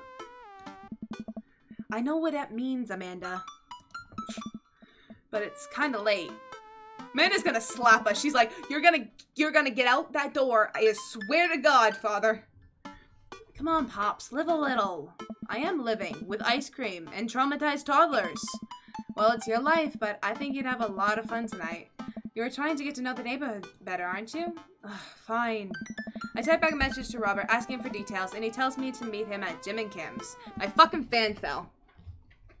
Get your ass over here, fan! It's Puppy Robert with a fine ass. Well, don't wait up for me. I never do. I throw on a nice jacket and ran out the door. Robert wants to fuck? Nice. It's only a short walk to Jim and Kim's, and it's a beautiful night. We want not only the fuck, but we want the relationship. We need the relationship first. We need the love. We need the love from Robert. We need to go on nice dates, get to know him better. If you don't get out that door and fuck that man. If you don't get out that door and get me another father. Swear to fuck. I'll walk into the bar and see the usual crowd of barflies drinking and beer and watching sports. I spot Robert at the back of the bar and wave hi as I walk over. Hey man, how's it going? I feel like we gotta fuck this up. Hey buddy. Wanna leave the stream, take a nap, and fuck some Pikmin in my dreams. Alrighty, you have some fun with that. Huh? Ahoy there, Skipper. Robert and Mary are here? Uh-oh. Oh. I brought Mary along. Figured we needed a drinking buddy. Hello, B-girl. Welcome to the stream. How you doing tonight? Aw, man. I was excited to get to know Robert a little better. Now I have to deal with this weird married lady making passes at me. Ugh. Don't look so scared, kiddo. We're just having a drink. Hey. Yeah, speaking of which, I think it's time for the first round. What are you having? Ah. Beer, something tropical, whiskey, straight up. While admirable, I disagree. Robert orders 3 shots of whiskey and passes them between us. Well, this wasn't how I expected my night to be going. Hey. Here's to bad decisions and relaxed moral values, fellas. Doing good, how you doing? I'm doing great, thank you for asking, B. What have I gotten myself into? We all knock back the shots. I almost choke on the whiskey as it burns down my throat. Holy hell, that was a kick. I look over at Robert and Mary, who seem like old pros at this. Robert grabs his jacket and throws it on. Let's get marching. What? Oh. The night's young, Chief. Come on, we're bar hopping. Oh, alright. We leave the bar and start walking down the street. I still don't know this area of town very well, so I just follow Robert. So, where are we headed? I Irish I were drinking. It's an Irish pub. Oh, I wish I was drinking. I getcha. A good pun is the whiskeyed in my heart. Oh, no. Yeah, I say, Mary. Hello, Dea. Welcome to the stream. How you doing tonight? Wow, it's adult decisions too. Yes. Whiskey is the only thing you'll be choking on. Cock. Guess what? This game still isn't helping me. I'm sorry, Alex. Puns are the lowest form of humor, Dominique. Try harder. No, fuck you. Puns are great. Go fuck yourself. I'm both that person and the person who makes the puns. Ouch. Am I gonna be the butt of the joke all night? Jesus, Mary, put your fangs away for a second. I'm also still not entirely sure I'm okay with Danny making so many sounds in my ears. But as I said, at the same time, I am okay with it. And hello, Reed. Welcome to the stream. How you doing tonight? We walk into Irish I Were Drinking. The bar is pretty much the same as Jim and Kim's, except for the old-timey Irish memorabilia on the wall. Next round. What are you having? Whiskey hasn't failed me yet. Beer might be good. Let's do it. Those are really eggplants coming out of them. Okay. Robert orders 3 more glasses of whiskey and we post up in a garish green booth. Mary slides in and slides up next to Robert, which makes me breathe a sigh of relief. Let's sip this one, why don't we? Suit yourself. Mary immediately downs her shot 1 gulp and burps loudly. Hey. That'll put hair on your chest. You are truly the peregrine of grace and beauty. Mary grabs my drink and sips on it. Hey! Dominique, be a dear and get us another round, will you? I don't know how to process this evening at all. I get up and order another round of drinks from the bartender. As I head back, I see Mary and Robert having a lively conversation. Robert roars with laughter. I don't think I've ever seen the guy smile, let alone laugh. I take a seat across the booth from them and pass out the drinks. Hey. So, Edith's kid snuck some pot brownies into the table on the last bake sale, right? And I spot that little sweat-shirted gremlin in the act. So I go up to Edith with the baggie and I'm about to tell her when all of a sudden she just freaks out on me. You're ruining the bake sale, she says. I should have been PTA president. Your roots are bad and blah, blah, blah. So what'd you do? I told her to have a brownie and that everything was going to be fine. They both erupt into laughter. I politely follow along with the story. She ate 3. More laughter. Okay, that was actually pretty funny. Hey. She called the cops and told them that time had stopped. Mary looks directly at me. Do you smoke weed? What? You know, the devil's lettuce. Oh my god. It's the devil's cabbage! Hey. Oh, yeah. Please don't make that sound on my ear, Danny. Robert, both of those, please don't do that, okay? Okay. I have 2 big fat blunts in my purse right now. Wanna blaze?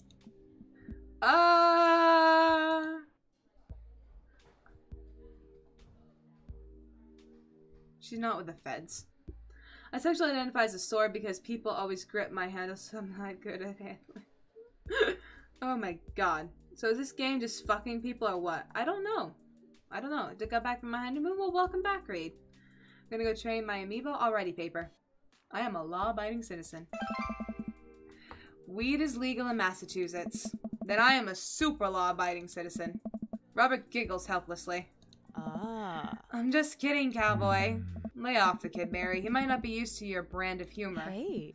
Fine, fine. We sit around and sip our drinks, people watching and cracking jokes. After a little bit of time, I begin to warm up to Mary. Her jokes become much funnier and much less scary.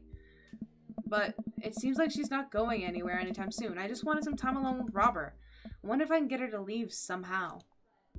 Isn't Joseph wondering where you are? Lots of eligible bachelors around here, huh? Did you go get the next round? You trying to ditch me, pal? No. Because if you're trying to ditch me, you can just tell me to scram. No, it's fine. Dominique wants time alone with his new best buddy, Robert. Read you loud and clear. The winged woman brings formation to pursue their prey. Now, if you fellas will excuse me, Mary needs to sink her teeth into a helpless boy. Go with God. Nice seeing you. Give it a rest, buddy. Deuces, nerds. Mary gets up and saunters over to a younger looking guy at the bar. Hey. She grows on you. Does she, though? I feel like she kind of delights in making men suffer. Huh. Well, she does. But what about her and Joseph? Oh. What about him? You know, they're married, and she definitely tried to get in my pants the other night, and I just did her across the bar where she's making goo-goo eyes at a young man from before. He looks like he's being held hostage. Oh, that's just a thing she does. She's harmless. Tell that to the boy she's hanging off of. Poor kid looks like he's seen war. Robert lets out a hearty laugh. Hey, I got him to laugh. Oh man, you know I pegged you for one of those straight-laced types. What's happening? B? Caps, for fuck's sake. Look into your eyes and the sky's the limit. Helplessly? Boy, you got me helpless. God damn it, you don't mention any Hamilton song or else B's gonna go off the hook and fucking Nightbot's gonna get her. I might not be able to talk much in chat. I'm editing a couple of videos. That's completely fine, B.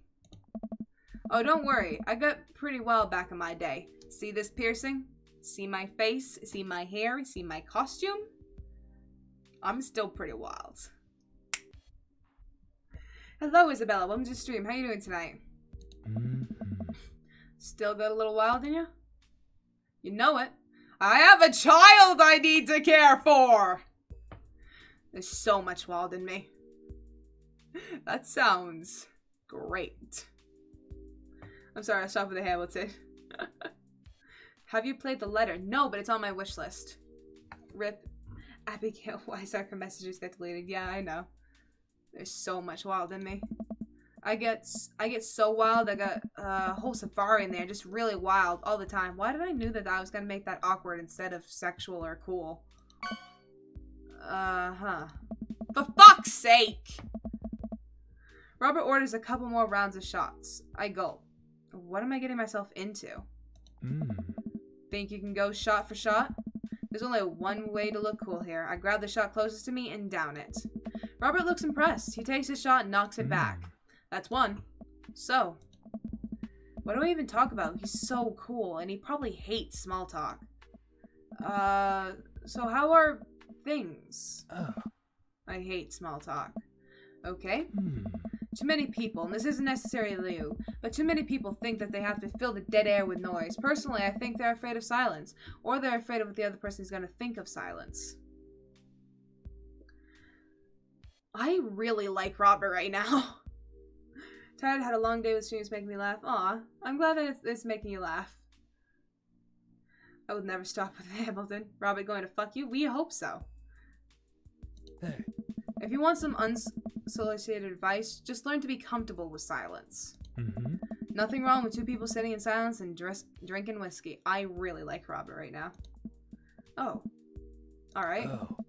Robert and I sit in silence and drink whiskey. I take in the rest of the bar. Patrons laughing, playing darts, spilling beer, Mary giving the hard sell to that young man, the young man pretending to get a phone call from one of his friends. Huh. Maybe silence is nice sometimes. So, you ever kill a man? I choke on my drink. Excuse me? You know, watch the life drain from someone's eyes. It's not just their life, you know, it's their hopes and dreams fading away. Every memory and experience they've ever had, gone. No. Oh. Great, me neither. Robert, I really like him. Don't fall in love with a pixelated man. Too late! You have to take care of a child. Can I not get my mind off life for shit? Sorry. Again, the drink isn't the only thing that you will choke on. Robert knocks back his shot and motions for me to do the same. I'm just messing with you. Relax. You sure you still want him? Yes, absolutely, B. I laugh nervously. God, stop being a fuck up. Or am I? I laugh nervously, again.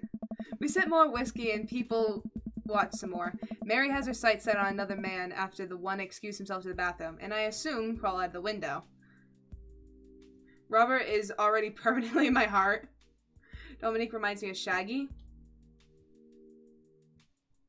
Me? Or character? Also, Shaggy? Who? 3 questions I need answered.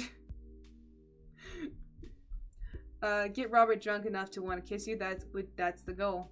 Robert's gonna grab you, pistol whip his penis at you, and fuck you. God damn it. Gosh, this whiskey's hitting me hard. Gosh, this whiskey's hitting me hard. Okay, why do we gotta say this? You betcha. Robert gets up out of the booth, shouldering his jacket. Let's roll! Sorry, whiskey. Inside voices. Let's roll. Wait, what about Mary?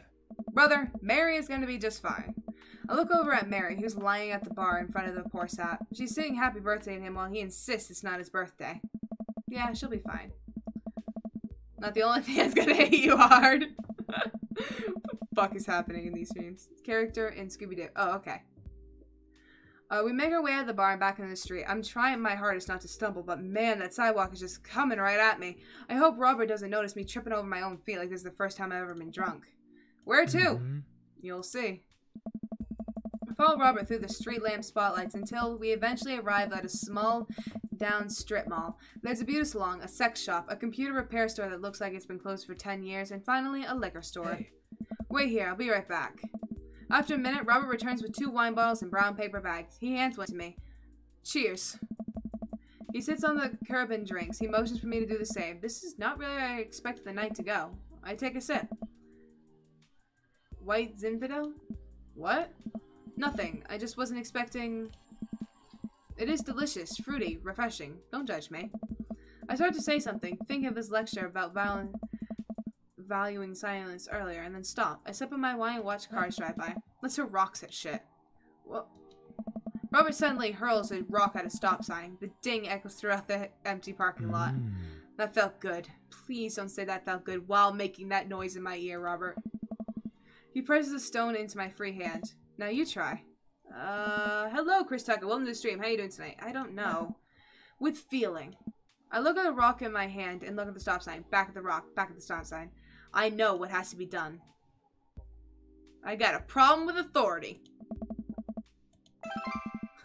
I hurl the rock at the sign. It sails over the stop sign, right into the window of a parked car, leaving a crack. Dude, run! I leap up and dart into the nearest alley, wine in hand. I can hear Robert's footsteps behind me. After I'm sure I'm far enough away from the cracked window that I am no longer culpable for this heinous crime, I stop to catch my breath. You touch hands. You're just like Amanda. I thought he was going to end up taking you to sex store. That would have been... I was honestly, the minute I read sex store, I'm like, yes. This isn't the only time you say that felt good. Maybe we strike Rockville in from the to-do list. Agreed. Suddenly, my stomach growls. Oh man, I am starving. Let's get pizza. I can't argue with that. What's good around here? Actually, I don't even care if it's good. It just needs to be edible and in my mouth the next 5 minutes. I know just the place. I follow Robert through a maze of alleys and side streets until we eventually end up right in front of a tiny hole-in-the-wall pizza joint. The bright red neon sign reads, Pete's Pizza. I hated reading that. Ta-da! I can see a few exhausted-looking workers behind the counter, tossing dough and pulling piping hot pizzas right out of the stove ovens. My stomach rumbles again. Reads about sex store. Fucking yes, please! Can we go to the counter and get ready to order? Can I get 2 slices of Hawaiian pizza? Oh wait, Dominique, you're cool with pineapple on your pizza, right?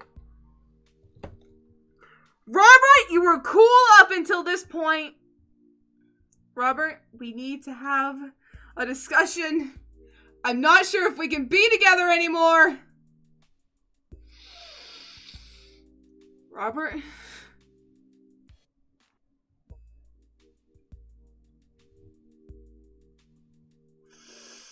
Boy?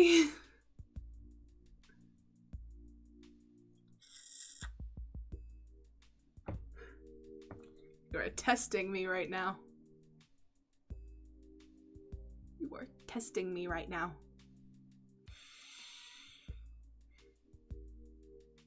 Okay, you know what, Robert? You can have your pineapple on pizza. but I, personally, find it disgusting. And we should be okay with that if we want to start this relationship.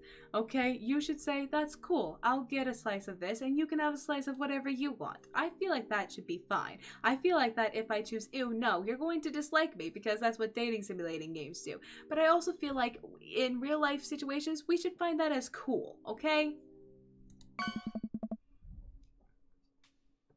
Fuck! Robert grabs me by the collar. How dare you?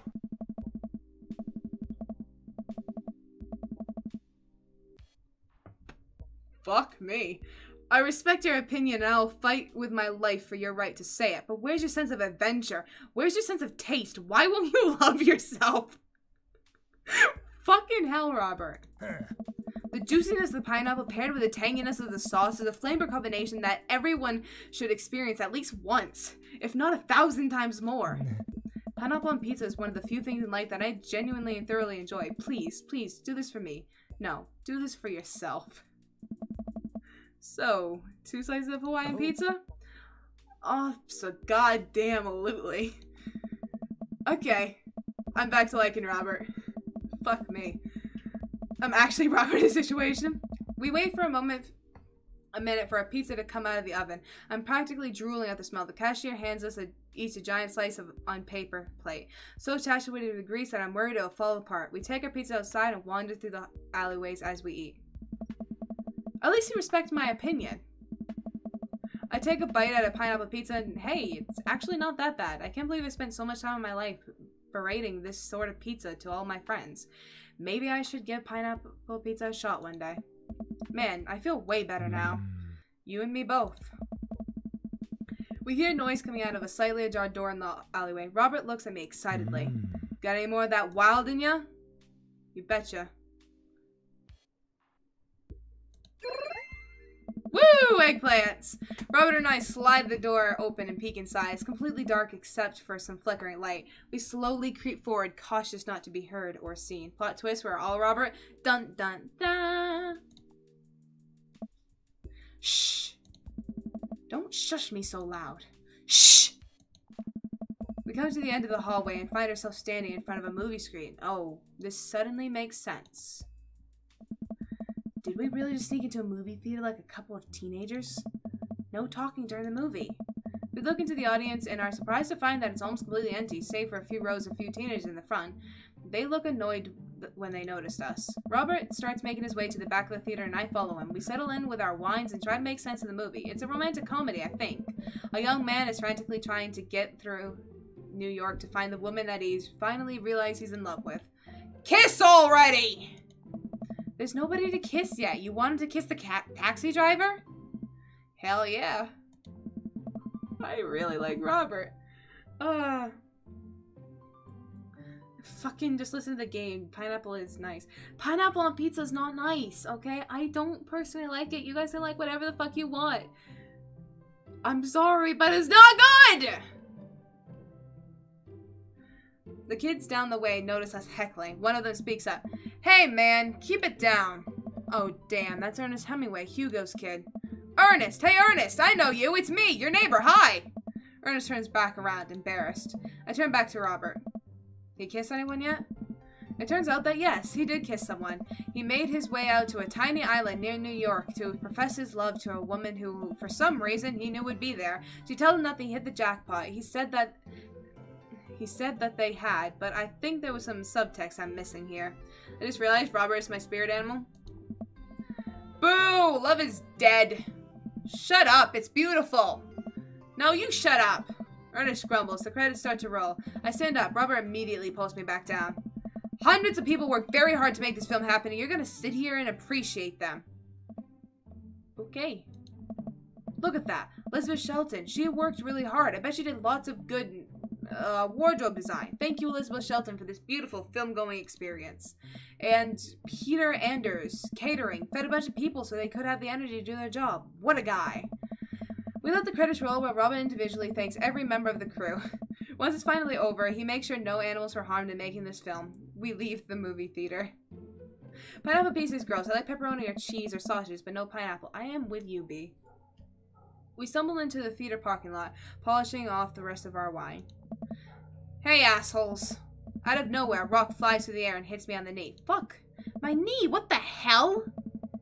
Ernest and his friend stand in the alleyway blocking our exit. Oh, what do you guys want? Why'd you go and throw a rock at my knee? This is my good knee.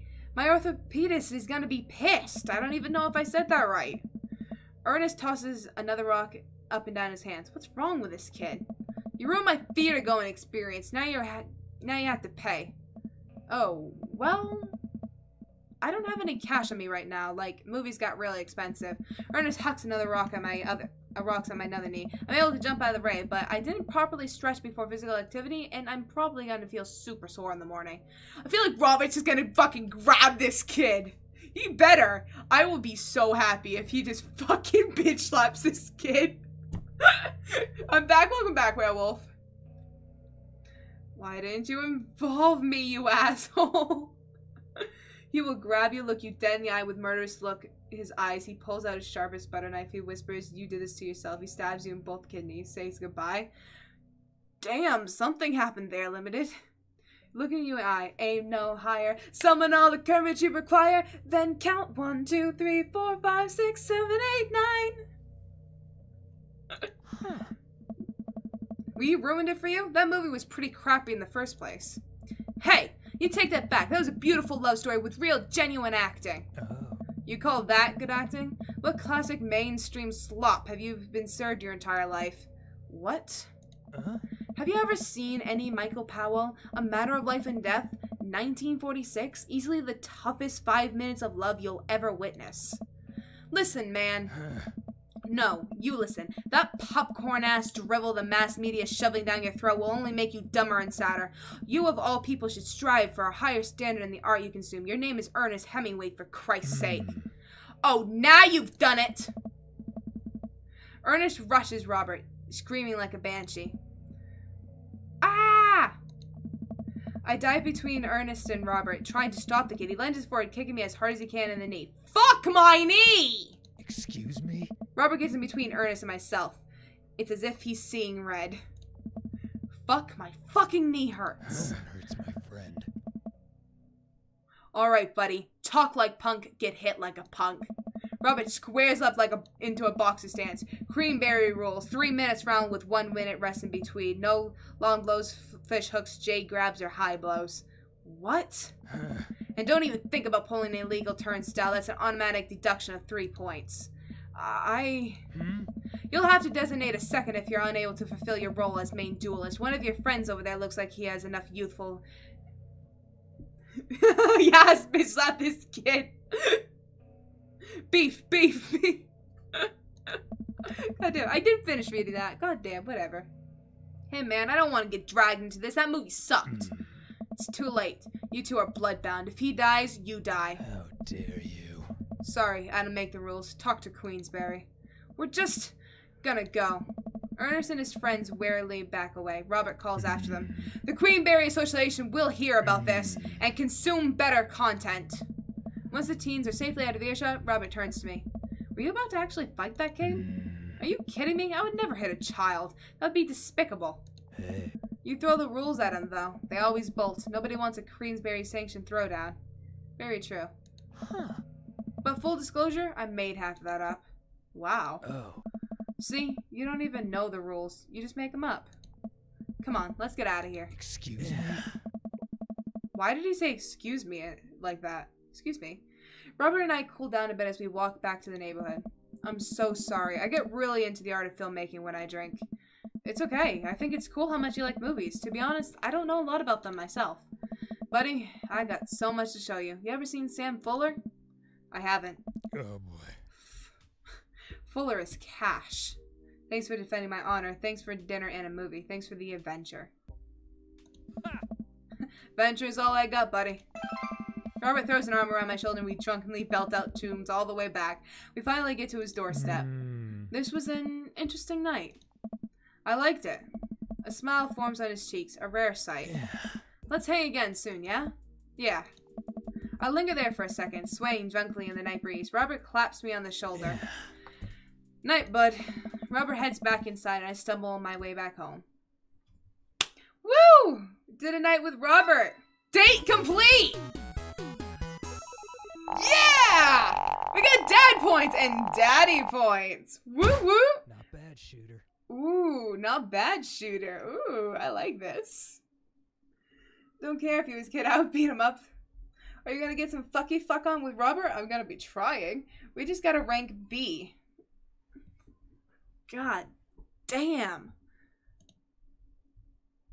Knife dad, 1 of 3. I need to go on 2 more dates with this guy. While I'm doing my afternoon world jumbles, I hear the mail truck pull through the cul-de-sac. I wonder if we got any coupons today. The nice mail person slides a couple letters in a large yellow envelope through the slot. It takes a couple of tries for them to get in. Hey, my coupons. I take a closer look at the large yellow envelope. You got a B because you said pineapple pizza sucks? Sorry that I speak the truth! Fucking come at me!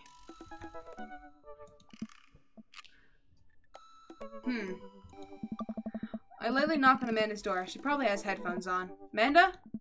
She yells through the door. What? I have something for you. I'm kind of busy right now. Can you come back later? Okay, just thought you'd want to see this big old envelope I got from Haya. Hey! Immediately, Amanda pushes her door open. Honor... Horn Institute for the Arts? I mean, if you're busy, I can come back. Oh no, I triggered B. Let's see. Sorry that you don't have any good pizza. You live in the middle of nowhere. Excuse me. I make homemade pizzas, and they're better because I don't have pineapple on them. Fuck yeah. Pineapple pizza does suck. Pineapple on pizza is ew. Yeah. Oh my god. I mean, if you're busy, I can come back. Father, please! Actually, fuck you. I hand her the envelope, which she tears open with her teeth. That's probably bad for your teeth. She doesn't seem to hear me and spits out the piece of envelope. She pulls out a letter and unfolds it. And? The suspense is killing me. This is her dream school. Oh no. Amanda's face is unreadable. I can't believe this. Oh, honey, it's okay if you didn't. I got in! Yes! Oh! I got in! Amanda tosses the letter aside and gives me a big hug. Congrats, sweetie, that's amazing! I'm so proud of you. She pulls away and looks at the letter again. Oh my god, I can't believe I got in! Well, of course you got in. You're a great student. You nailed that interview and your photography is incredible. Wait, Dad. I know this one's really expensive, and it's so far away. I think for a moment. Haya was one of the most expensive schools that Amanda applied to, but I know she's had her heart set on it for the longest time. It'll be tough, but we're gonna make it work. Really? Of course. B, I need food? Alrighty, B. See you in a tick. Amanda hugs me again. Thanks, Dad. Okay, sweetie, we're celebrating tonight. Dinner, your choice, wherever you want. Yeah. Wherever? Man and I walk along the bayside, tearing into our foil-wrapped burritos with a nearby food truck. It's almost 2 a.m. and my room light is on. Whoops, I'm probably get into trouble, but I'm too lazy. Just go turn it off. And it's 2 a.m. You need to get some sleep. Go to bed. You could have chosen anywhere in Maple Bay. Cost was not a determining factor. Please, Dad, you know I'm a simple gal. Just give me a Rita with a view. A Rita with a view. I can't say I'm mad. Amanda and I sat on a patch of grass and watched ships sail lazily through the bay. And the dorms are right near a bunch of cafes, and there are these young... Fuck me, why can't I speak? And all these galleries nearby, and there's a discount if you bring your student ID, and... Amanda, slow down. You're gonna choke with your burrito. I know, I'm just excited. Did I mention that students get their own studio space once they're seniors? And we'll get the professional editing software for free? It's nice to see Amanda so enthusiastic about Haya, but I wish she wouldn't do it in between bites of her burrito. I thought I taught her to chew with her mouth closed. I just noticed that your character has blue lips. You just noticed that? It's too far and I can't be bothered to sleep. It's too much effort. When sleeping is too much effort, though. I wonder who my roommate's gonna be. You take a survey online, they match you with someone with similar major and interest? I bet we're gonna be best friends. Greg and I were. A good roommate can be a lifelong friend. But don't even get me started on bad roommates. Oh no. I'm just kidding. We didn't have a bad roommate. Our only other roommate was a puppy that Craig brought home one night. We spent a semester fabricating a story about our new foreign exchange student who had really bad cough. That sounded exactly like a dog bark. Carl ruled. Carl. Now I want a burrito? I've never had a burrito. Want some Taco Bell? Never had Taco Bell. Hey! Oh, they let you have animals in the dorms if you get a note saying you need one. I bet I could forge one. I think I'd get a rabbit. Or maybe a snake, or maybe both. Would the snake eat the rabbit though? Depends on the snake. Oh boy, I think I'll leave that up to you. She's so excited. I don't want to disappoint her, but I need to be real for a second. So, you know I had a talk with Mr. Vega. He didn't tell you about the dumpster fire, did he? What? No. I don't want to put a damper on the good news, but I need you to knock it out of the park these last few months of school, okay? If you really want to go to Horns, we need that scholarship money. I know you can do it. Okay. I promise I'll try harder. I pat her on the back. She doesn't look happy with that. Think you can handle a 14-hour drive home for the holidays? There's gonna be some treacherous ice roads to cross. Don't even get me started on the paranormal occurrences. Well, it'll be worth it if I get to see you. My eyes immediately well up with tears. Oh, Dad, don't cry. Sorry, I'm just very, very proud of you. You're all grown up now, and you're such a good person, and I hope you know how important you are to me. Dad, stop. You're gonna make me cry, too. It's too late, honey. It's happening. Dad, I can't get tears in my burrito. It's gonna make it taste sad. Pull Amanda in for a hug and kiss her on the forehead. Love you, kiddo. Love you too, Pops. Never had a burrito or Taco Bell either? Welcome. There we go. You've got dads. Welcome! We're going right for Robert again. Message. I mean, she get the corn snake. Maybe I won't eat the rabbit. I don't think corn snakes can eat rabbits now. I had a lot of fun with Robert the last time we hung out, but I'm beginning to wonder if he's dodging me. I've tried messaging him a few times, and Dadbook says he hasn't even read them. Hasn't even seen him come out of his house, actually. Are you watching his house? I decided to send him one last message, figuring this will produce the same results. Hey man, don't know where you've been, but we should grab a drink soon. I walk away from my computer because at this point I know he's not messaging me back anytime soon. Look in the kitchen. I'm all caught up in work. The house is relatively clean. Maybe I should go do something nice for Amanda. I'll bake her favorite pie. I root through the pantry and pull out all the ingredients. This is an old family recipe that I used to make with my grandmother when I was a kid. I lost the actual recipe card a long time ago, but I think I'll be able to remember how to bake it. I start mixing the ingredients together for the crust until I get a nice dough. I throw some cherries into the saucepan to make the filling. Normally, I don't like to multitask in the kitchen, but this cherry pie is a piece of cake. Pie? It's a piece of pie. Watch it walk away with the computer and Robert responds instantly. That should have happened.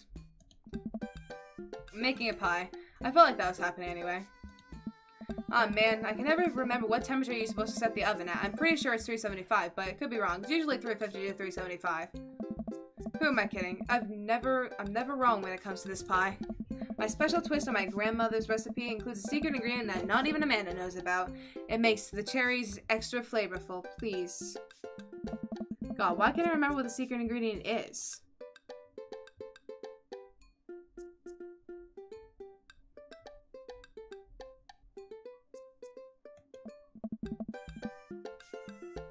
No, we're not gonna do that, Limited. Oh, it's almond extract. Duh. Oops, I accidentally poured a little bit too much in. Way too much in. I'm sure it's fine. Baking is an art, and some of the most beautiful art is made from mistakes. Finally, I get the pie in the oven. How long am I supposed to leave it in there? 15 minutes? Nah, I'll just wing it. Amanda's going to be excited. That kid loves a good pie. I have a seat at the kitchen table and do word jumbles until Amanda comes home. I can hear the door slam open. Hello, Mom. Let's see. 2 hours. I don't know. Probably until about 10. If you can come up for a second, that'd be great. My friend had a snake and it drowned itself, but what makes it funny is she got another snake and then it starved itself to death. I can't explain it properly without seeming like I find death funny. Oh my god. Yeah, I was always afraid my snake was gonna drown itself as well. Should I make more sexually identified jokes? No. Welcome back, B. Thank you, Mom. For those of you who don't know, Kelly Blake in chat there is my mom. I need wine. B, you are 15. No, you don't. Stop. Yo, Pops, what smells like pie in here? It's pie, sweetie. Huh. Amanda darts over to the oven and looks inside. Hey! Yes! Hey, it's not done. Be patient. What's your angle here? What? Pie's on objective-based confection. What are you trying to get out of me? Fine, you caught me. Nothing. I've been leading a double life. Can a dad bake his daughter a pie for no reason other than to make her happy? I don't trust you. Oh. I wait a few more minutes before taking the pie out of the oven. I set it in the rack to cool and guard it so Amanda doesn't dig into it before it's ready. Huh. What? Does it look kind of weird to you? Oh, that's just me taking artistic license on what cherry pie means to me emotionally. I sexually identify as a sexually identified joke because people always laugh at me. Well, I mean, I'm not big on the taste. I've never had wine, so I ain't putting my input in there.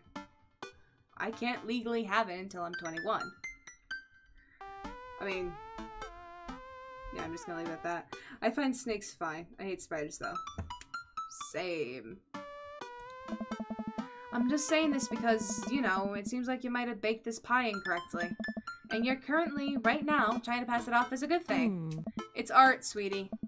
Was it art when you accidentally banked a whole uncracked egg into the center of my 12th birthday cake? Well, was it art when you tried to make brownies and I accidentally created chlorine gas? Well, that's a bit of an exaggeration. Was it art when you just eat the pie, Panda? I cut us a few slices and we went to eat. The cherry filling oozes out of the sides and the buttery crust glistens. I watch as Amanda takes a bite. No. Ugh. What's wrong? Is it not good? Amanda winces and fans her mouth.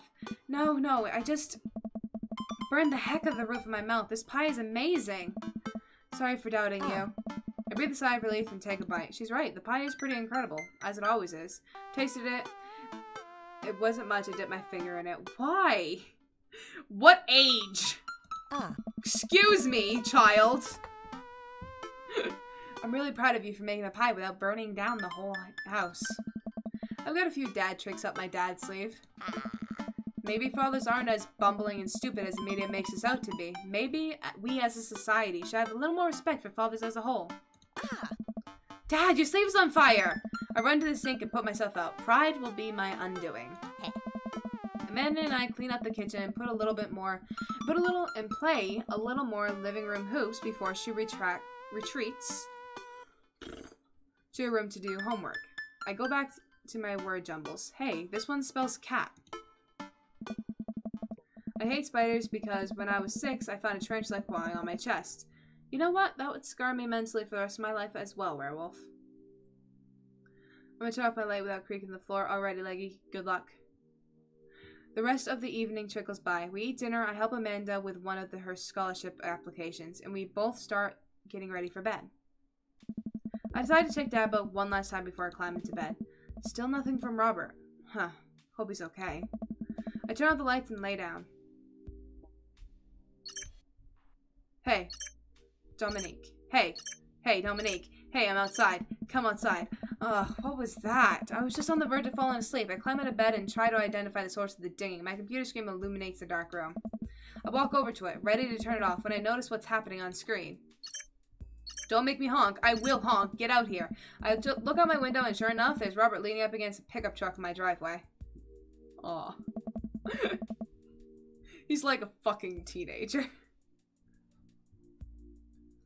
I just tasted it, actually. Robert is me texting. Hey! Hey! Hey! Hey! Turn my own voice down a bit because I just realized that's loud. Fuck! I didn't read the first thing. Hey. Hey? Hey. Wanna hang? I was kind of sleeping. That's no fun. Oh? Coming out. I would argue that sleeping is very fun, but I don't have to be anywhere in the morning. Might as well live a little. Sure. I don't know why Robert low-key looks like a werewolf. Cool. You plan on going out like that? I look down and realize that I am, in fact, not wearing pants. Depends. Huh. I mean, I don't mind. Yeah, you're cool. I like Robert. Right, 1 second. I run inside and throw on my going out pants, shoes, and jacket. I grab my keys and meet Robert back outside. Ready? Ready. Hop in. Wasn't bad, but it wasn't good either. I'm guessing that you're gonna be a wine mom. I jump into the passenger seat to his old red pickup truck. I have to move a few empty cigarette packets and a gas station receipts out of the way before I can sit. Robert silently starts the car and we drive out of the cul-de-sac. Oh. You like Tom Waits?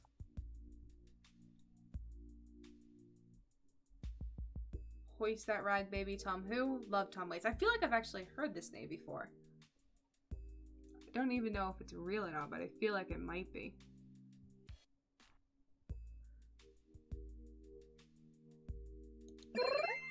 There we go. Oh, wait. So I'm guessing there's going to be an answer that'll get some hearts. An answer that's going to get the eggplants. And then an answer that's going to get you the black stuff. That's what I'm guessing. Now, if I'm going to drink, might as well drink one of those Fruity Girl lemonade ass drinks. There you go. Before I can answer, Robert turns up the radio. Yep, that's Tom Waits, all right. He lights a cigarette and cracks the windows. We drive together in silence. So, where are we going? Robert doesn't respond. Robert? Oh, I heard you.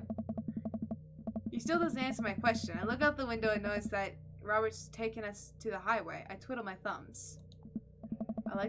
What's the music doing? Well, whatever I've got myself into, it looks like I'm in it for the night. I settle on my seat and watch streetlights pass by.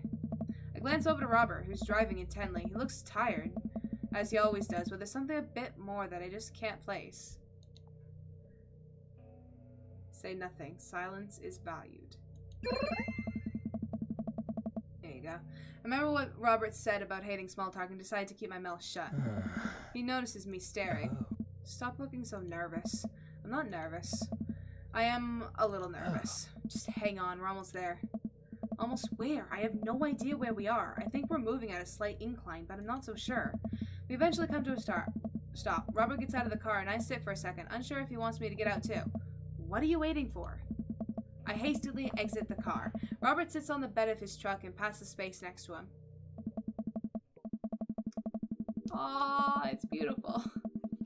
I hate spiders. My brother knows that. Shut up. Robert, shut up for a sec. Okay, thank you. I hate spiders. My brother knows that, and he got a translator, and I hate him for getting that. I can't blame you, B. And hello, Connor. Welcome to the stream. How you doing tonight? It's this game. Oh, okay. I didn't think you were the type of person to play this game. I am definitely the type of person to play this game. Connor, hello. Have we met? Hi. My name is Dominique. Oh, here we go. I sit down and take in the view. We're on a hill overlooking the city skyline against the bay. The cool night air rustles some trees near us as lights blink in the distance. Off to the side, I can see an entrance to a dense forest. Man, it's also gorgeous. This is where I come to Robert, I fucking adore you. I swear to God. I swear to God, I love you. What? Oh. I'm kidding. What's wrong with you? This is my little spot where I come to think. It's nice. You can see the whole city from up here. Really gives you some perspective. Robert reaches behind him and pulls something out from under his jacket. It glints in the moonlight, and I suddenly realize what it is. Oh shit, that's a knife. We're gonna get penetrated by something. Don't know if it's the knight or his dick, but it's gotta be something tonight. Have you fucked him yet? I had to leave. I have not fucked him yet. Time for some fucky fuck. Why is there fucking dad for crying out loud? Yeah. Hello, it's me, Mr. Meeseeks. Look at me. I know it was terrible. Oh. Please don't stab me. Robert reaches into his pocket and pulls out a small piece of wood. Please don't stab me with that either. Oh, you want to be stabbed with some wood. Robert takes the knife to the piece of wood and starts carving at it. He's like whittling. Oh, I breathe a very audible sigh of release as Robert looks at me sideways. Did you think I was gonna stab you just now? What? No. Hate to break it to you, but I did, in fact, bring you out here to harvest your organs. I hate my character. He doesn't go along with anything. Play along. Yeah, well, you think you caught me in your trap, but I knew. For years, I've been putting the most vile junk food in my body in preparation for this day. Come at me, friend, and reap what you will. 2 steps ahead of you at all times. That's how I operate. Ha! Nothing gets past you, huh? Robert reaches into his pocket and pulls out a folding knife that he opens and hands to me. I'm gonna warn you, the last guy I had a knife fight with lost 3 fingers because he didn't know the 8 basic rules of knife fighting. You're familiar, correct? I honestly can't tell when you're kidding. I'm so many levels of irony deep that I've forgotten what humor is. I love Robert. Holy shit, I'm so glad I chose him. Robert took you to Lover's Lane. Pulls out lube. He's gonna carve a dildo. He and I laugh. Have you ever whittled before? I've actually whittled before. Considering I'm not a grandpa, no. That's an insult directly to me. Because I've whittled. I do whittle. Excuse me, me. What do you mean by that? Well, I just thought that you would have a block of wood shipped to you along with your first social security check. Dominique, I'll have you know that whittling is a time-honored tradition enjoyed by both young and old alike. That you're dismissing it before you've even tried it speaks volume about your character. I didn't dismiss it. I enjoy it. However, because I've gotten to know you for some time and I've come to think of us as friends, I'm willing to attribute it to ignorance instead of malice. What I'm trying to say is, go get that stick. Robert motions to a good-looking stick on the ground, perfect for potential whittling. I pick it up. The most important thing to remember while whittling is to cut with the grain, not against it. If you cut against the grain, the wood is going to splinter. Isn't that the most important thing? Safety? Hey. No. Getting hurt comes with the territory. Look at my hands. Look at his damn hands. They're calloused and covered in little white scars. They are very nice hands. You can't make a stick on them without breaking a few hand eggs. While I'm distracted, the knife slices into my thumb. Blood gushes all over my little wooden carving. Why did I only get one choice? Robert is lost in carving and doesn't notice me bleeding everywhere.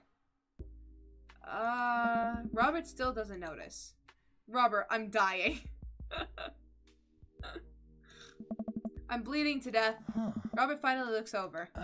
He reaches into his jacket again. Jesus, how much stuff does this guy keep in there? And pulls out a red bandana. He wraps it around my thumb. Hold tight. He pops off the truck and I can hear him rummaging around in his car. He comes back a moment with a well-socketed first aid kit. Robert carefully wipes all the blood off my hands and swipes a bit of antiseptic onto the cut. With surprising gentleness, he places a bit of gauze on the wound and wraps it all up. Ron back from the shower. Welcome back, Andrew. Kiss them better. Yes, look at his man hands. I can say so many things that I probably shouldn't be recorded saying on stream. Robert, I'm dying. You okay? Yeah, I'm good. He hands me what's left of the tube of antiseptic. Make sure to keep that cut clean. It's oddly touching and a little sexy. I guess I'm a real whittler now. That you are. Be careful though. They're attracted to the smell of blood. Wait, what? What's attracted to the smell of blood? Cryptids. Tons of them out here, you know. Cryptids? Like Mothman and stuff? Mothman is bullshit, but yeah, this town's a hotbed for cryptozoological occurrences. You're joking. Oh, how I wish I were. I'm skeptic myself, or at least I thought I was. There are these things in the wood that we can't possibly comprehend. I think about my entire time in this city. Aside from an occasional stray coyote, I don't think it's too bad. You ever hear of the Dover Ghost? I don't think so. Well, let me tell you a story. I was out in the woods here on a weekend camping trip with Betsy. You don't know Betsy, but she's a big pup. Pitbull. Real intimidating. I feel safe around her. First night goes without incident. I get some solitude. Betsy gets to pee wherever she wants. All good stuff. Second day, I get the idea into my head that I can hike deeper into the woods. Probably against my better judgment, but hey, we're just having a fun camping trip, right? So me and Betsy start marching in the morning. It gets a little late and we set up camp, but it's different this night. Real quiet. I can hear the birds, the crickets, squirrels. Nothing. Dead silent. Then it happens. I hear the most unholy growl I've ever heard in my life right outside my tent. Me and Betsy, we go to investigate. We look around the clearing. Nobody's there. Huh. But there's this feeling. Not sure if I can quite describe it. I know someone, something is watching us. Betsy, though, she's scared. Never seen her like that. And when she's scared, I know I should be too. And then I see it in the distance. A man, but it's something that didn't know what a man was supposed to look like. It made it. It just looked wrong. Big, arms too long for its body, black eyes. It just stood there and stared at me. Huh. Then it disappears. I hear one yelp from Betsy and I turn around to check on her, but she's gone. Into thin air. I didn't sleep at all in my tent that night, and I don't think I've slept right since.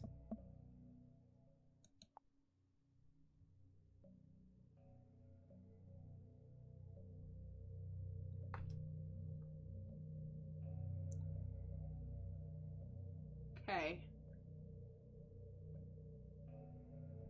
So. 2 ways this could go. Actually, probably multiple. That's terrible, which means I would believe that. And it would either be true, and he'd be like, yeah. Or I say that's terrible, and it'll be false, and he'll be like, ah, you fucking idiot. Or I say you're lying, and he's like, you accuse me of fucking lying, and it's true. Or I say you're lying, and he likes that. Okay, I'm gonna have to ask the right choice here.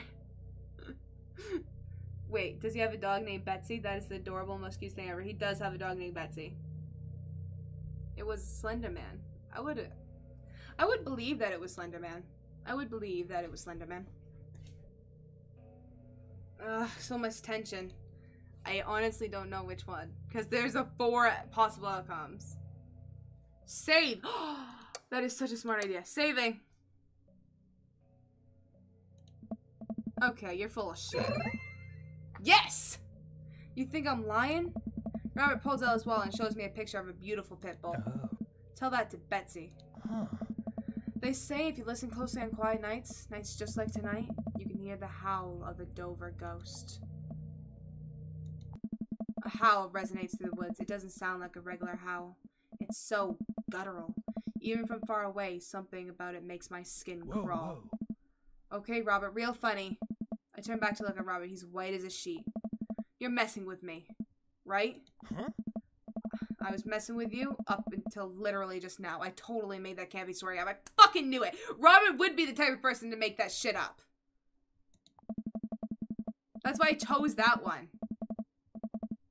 I strain my eyes to scan the forest line, trying to see where the howl originated from. Off in the distance, I see something so far away I barely make out a shape. It looks human, but it's dragging something. Do you see that? We should go. Whoa. Robert and I slowly back away and get into the truck. He turns off his headlights and we make a slow crawl away back into the road. I'm too scared to look back.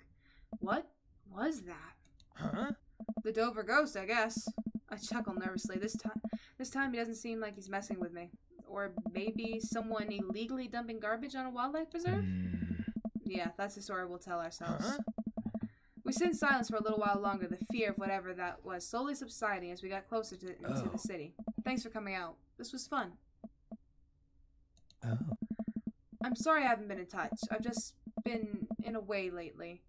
I've had to get out of the house. Had to be around somebody. You doing okay, man? Robert thinks for a second and lights another cigarette. Oh. Been doing a lot of thinking. He takes a long drag. As I get older, I feel more and more that I'm just drowning in this sea of regret. I was so busy chasing after these things that I thought would make me happy that I didn't think about anyone else. All I cared about was myself. I didn't even think... Hey. Robert stops. I wait for him to finish his thought, but he just stares at the road. Maybe I'm just built like this. Or maybe I do it to myself. Maybe it's my own choice that I am as unhappy as I am. I try to think of something to say. I remember all the times in my life when I've been sad, and there's been a great many of them, but there was always a light in the end of the tunnel, something I held on to that kept me going. Hey. But there's something so resigned about the way Robert's talking.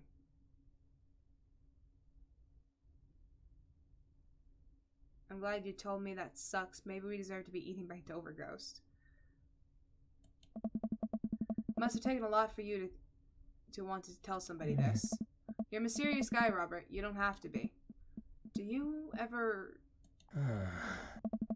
wish you were a better father? Oh, shit. I think about it for a second. All the time. You can read all the parenting books you want, but nothing will ever prepare you for raising a child. There's so much stuff I regret or wish that I could have done better, but I don't have the answers. I don't know if anyone does. Hey. It's funny. I look at you and your relationship with your daughter and it seems perfect. It isn't. At least you're there for her. Shit. I stare out the window at the blur of passing trees. I just hope I'm a better father to my kid than my dad was to me. What did your dad do? It's more about what he didn't do. He was quiet, stoic, didn't think he ever once told me that he loved me. He cared more about his work than he ever did about me or my mom. Do you hate him? No, I used to, but after I became a parent, I just kind of feel bad for him. He missed out on my whole childhood. When I think about all the happiest moments of my life, they were all with Amanda and Alex, and he just wasn't there. Welcome back, D. Halsam. It hurt like hell when I had to leave him to die in that prison. Huh? What? I turn around and smile at him. No, he's retired in Florida with my mom. We go there every Christmas. We both break out into laughter. He pats me on the shoulder. We drive the rest of the way in silence, listening to the radio and watching the bright lights of the city grow bigger. Robert drops me off at my place, and I'm about to close the passenger door. I realize that I still have Robert's pocket knife in my jacket. I pull it out and offer it back to him. You hold on to that. Never know when you might need it. Night, Robert. Have a safe drive home. Robert smirks, then pulls away. He then immediately pulls into his driveway, which is one over from mine. He gets out and waves. I don't know why, but I cannot imagine your character saying all this. You know what? That is completely fair. Why did it explode in eggplants? That means I just downloaded Dream Daddy. Oh my god, you're gonna have a blast.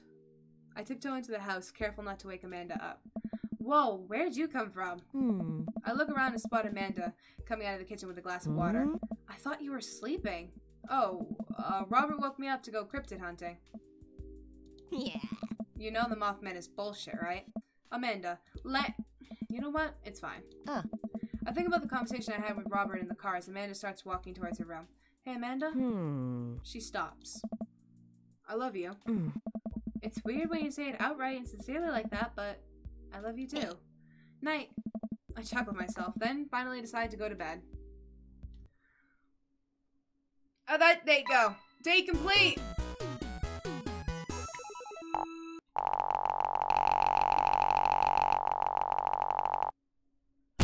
If it bleeds, we can kill it. Oh, I love Robert. Holy shit. Yes. I am so glad that I chose this daddy. Yes. Did you win? I did win. This is the best rank I can get. What you got against the Mothman? I don't know. Knife Dad, 2 or 3. We just need to go on one more day with him. Well, it's been a long day. I'm just about ready to pack it in. After a few bites of ice cream from the freezer, I turn off all the lights and walk down the hall to my room. I wonder if Amanda's still awake. That kid needs some sleep. As I pass her room, I can hear a faint sound, but can't quite make out what it is. I get a little closer. Is she crying? I knock gently on the door. Hey, Amanda? The crying immediately stops. Not right now. Her voice sounds strange. She sniffles. I need to make sure she's okay. I open the door. In the dark, I can see Amanda's outline in the middle of her bed, knees up against her body. Is everything okay? I don't want to talk about it. Did something happen? No, nothing happened. Go away.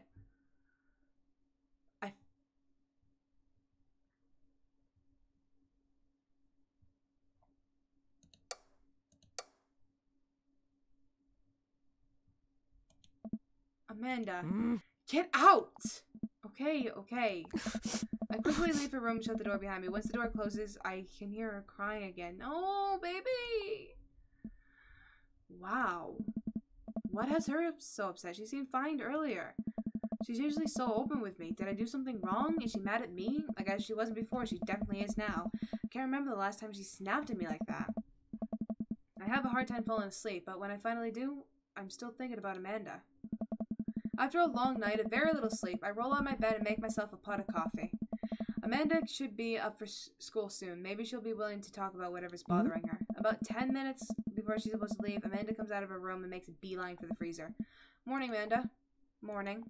She drops a frozen waffle into the toast and slams the freezer door. She won't look at me. Yikes. So, anything big on school today? Oh. No. Okay. Do you need a ride to school? No. Want some coffee? Amanda pulls the toaster level up and takes her still freezer-burned waffle out before it's finished cooking. I have to go. Amanda picks up her bag and storms out. Oh, okay. One more date, then I get him in the sheets. Fuck yeah, werewolf! No, don't cry, Amanda Panda. Isn't it the same dialogue of what? No, this isn't. This is all new. It's because you believe in the Bothman. How dare she not believe? Hopefully this blows over and things are back to normal soon. I sit back at the kitchen table and look at the picture of Amanda and I hang on the wall. In it, I'm teaching her to ride a bike. Her face is a mixture of excitement and pure, unadulterated fear. I remember how determined she was. Every time she would fall off and scrape her knees, she would get back up and try it again. Finally, I had to stop her because she was bleeding everywhere. Then she started to cry because she didn't think she needed bandages and wanted to keep trying. As I put the bike away, she stood in the middle of the street and screamed. Then I took her for ice cream and it was like nothing even happened. After giving it a bit of thought, I decided that if I force her to talk about it, I'm only going to make things worse. But I have an idea. I start rummaging around for ingredients. I hear Amanda walk in the door. Instead of heading for the kitchen like she usually does, she makes a beeline for her room. She's clearly trying to avoid me. Hey, Pumpkin? What? Can you come here for a sec? There's a moment of silence. Yeah. I wanted to say sorry about last night. I'm just worried about you, kiddo. I get scared when I know something's wrong, and I get even more scared when I feel like I can't do anything about it. Dad, So just whatever it is, and you don't have to tell me if you don't want to, but whatever it is, just know that you have a dad in your corner who wants you to be happy. Honey, you know I'm bad with words, so I was hoping I could speak a language we both understand. I pull a cake out of the refrigerator and place it on the table. Hopefully the frosting is set by now. Ta-da! Dad. Sorry you're sad, but I support you 100%. Oh, I need that cake in my life sometimes. Fuck! Oh. It took me a real long time because I ran out of red frosting somewhere around sad and had to start over, and this is beautiful. It's strawberry. Amanda gives me a big ol' hug. I grab some plates and forks and serve some delicious cake. So, it's really stupid. What is? The whole thing. I know I've been really weird lately, and that's just... I don't even know how to explain it. I feel like I might have to make you a chart. I'm listening. Do you want me to take notes? I guess I should start from the top. So, you know how Emma R is going to the fancy art school in California, right? Emma R.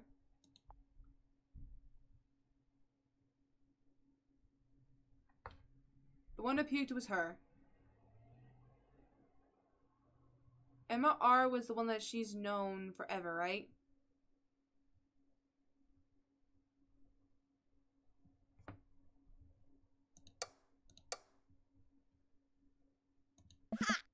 Yes! Wow, proud of you. Anyways, ever since she got the acceptance letter, I've been feeling like she's drifting away, you know?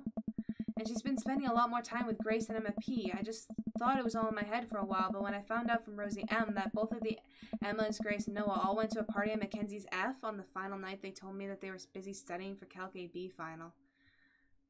Ouch. Fuck. Yikes. So, another important piece of information is, God, this is embarrassing. I, have a crush on Noah and, that's a thing. What? Whoa. I had no idea. I definitely didn't know that. Okay. You're a bad liar. So are you. I learned from the worst. Anyway, so the only person I had told about the crush was MR, and she promised not to tell anyone. I didn't confront them about the party thing because I didn't want to start drama, so I just keep quiet and keep going about my business. Amanda sighs. And then one day I invite everybody out to get nachos at the mall, and after not texting me back for like 2 hours, even though none of them ever put their phones down for like more than 60 seconds, they say they're all busy, like simultaneously. So I tell them never mind, I'll just need nachos at home, right? But we were out of chips and I really, really wanted nachos. Totally understandable. Aww. So I go to the mall anyway. I get to the food court and who do I see there but Grace, Emma P, Emma R, and Noah, all hanging out together and eating nachos without me. Oh no, my poor baby.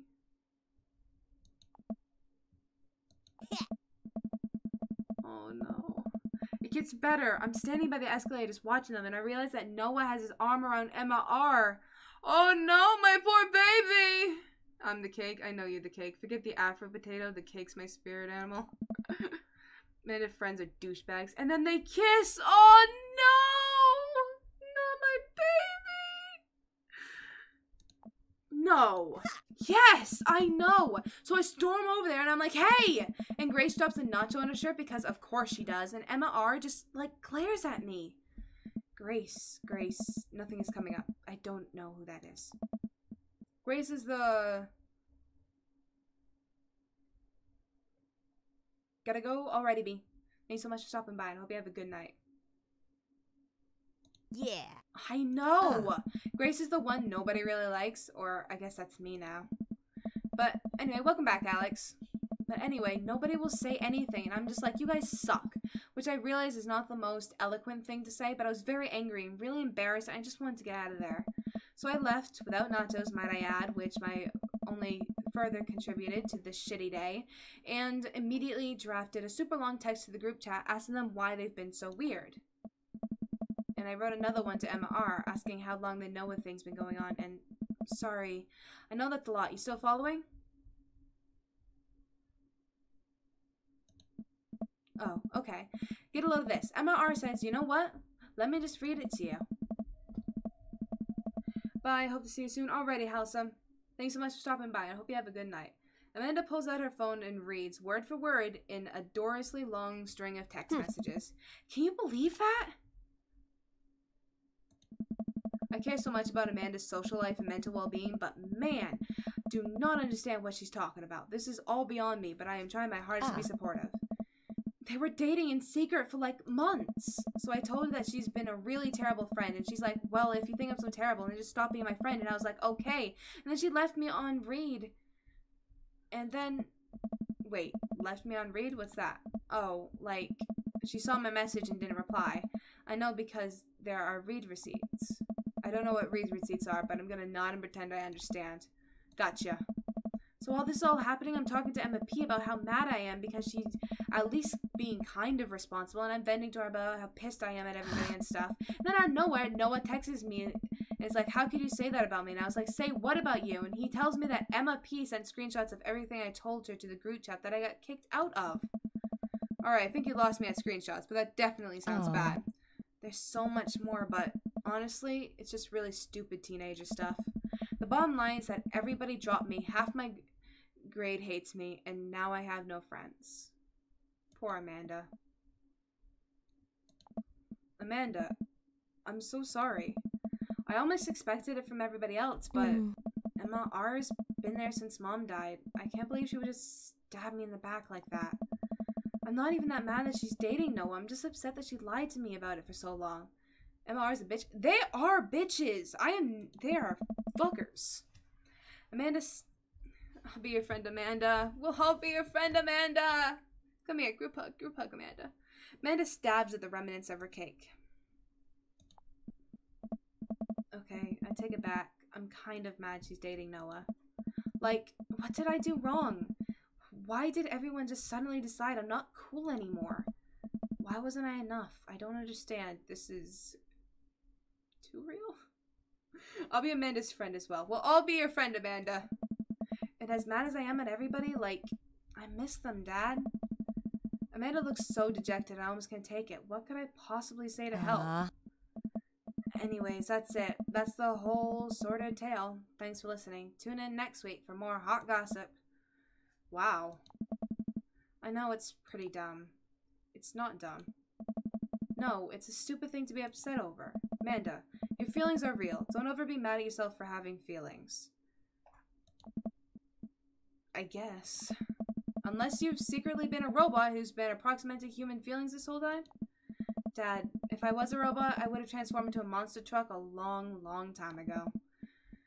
But seriously, I know you probably don't want advice, but I feel like it's my duty as a dad to bestow upon you a few nuggets of fatherly wisdom. Not all friendships last forever. Real friends don't do that. High school sucks. Real friends don't do that.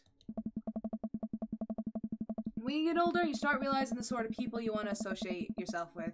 Do you really want to surround yourself with people who would do something like that to be their friend? It takes a lot of work to find and maintain meaningful relationships. It took me a long time to figure that out myself, and I wish I had learned it sooner. Hello, Hibotus. Welcome to the stream. How are you doing tonight? If the other person isn't putting the effort in to show you how much they care, it's not worth it. You're not beholden to being their friend. Ultimately, I think this is way more about their character than it does about yours. Because you're amazing, and if they can't see that, well, that's their problem. I'll keep that in mind. I looked down at the table. Did we just eat that whole cake? Yep, we did eat that whole cake. Well, good talk. Amanda gets up and goes to her room. Before she closes her door, she turns around. Hey, Pops? Yeah? Thank you. You are always welcome. Love you, Amanda. I love you too, Dad. Aww. OMG, I gotta watch on my phone now. I spilled the drink on my keypad. Welcome. My keyboard. Oh no! You got dads. I got one dad. My daddy Robert. Hey, you know what they say about Thursdays? They get pretty serious. Are you sure this is your dream, Daddy? I am positive.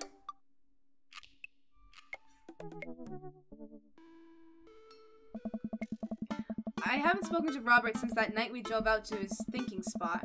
He seemed unusually somber then. Like, more so than the usual amount of somber that Robert is, which is already a lot. This is it! This is it! This is it! This is it! This is it! This is it! This is our dream dad moment! Now we can actually call Robert our daddy. I've been thinking about him and hope he's doing okay, but I've been a little reluctant to reach out to him. Oh, he reached out to me. Dominique. Hey, Dominique. Guess who's getting their drinks on tonight? I'll take a look at my dad book messages. There's a flurry of them from Robert. Guess. It's you. Also me, but mostly you. Yeah, dude. I tape back to Robert. Robert, buddy, tonight we ride. Tonight we ride you! Meet me at Jim and Kim's at 8 p.m. I'm so stupid. Not that I'm unappreciative, but I think this is the first time that Robert's given me more than an hour's warning before hanging out. That voice line was the cutest. That's why I didn't read it.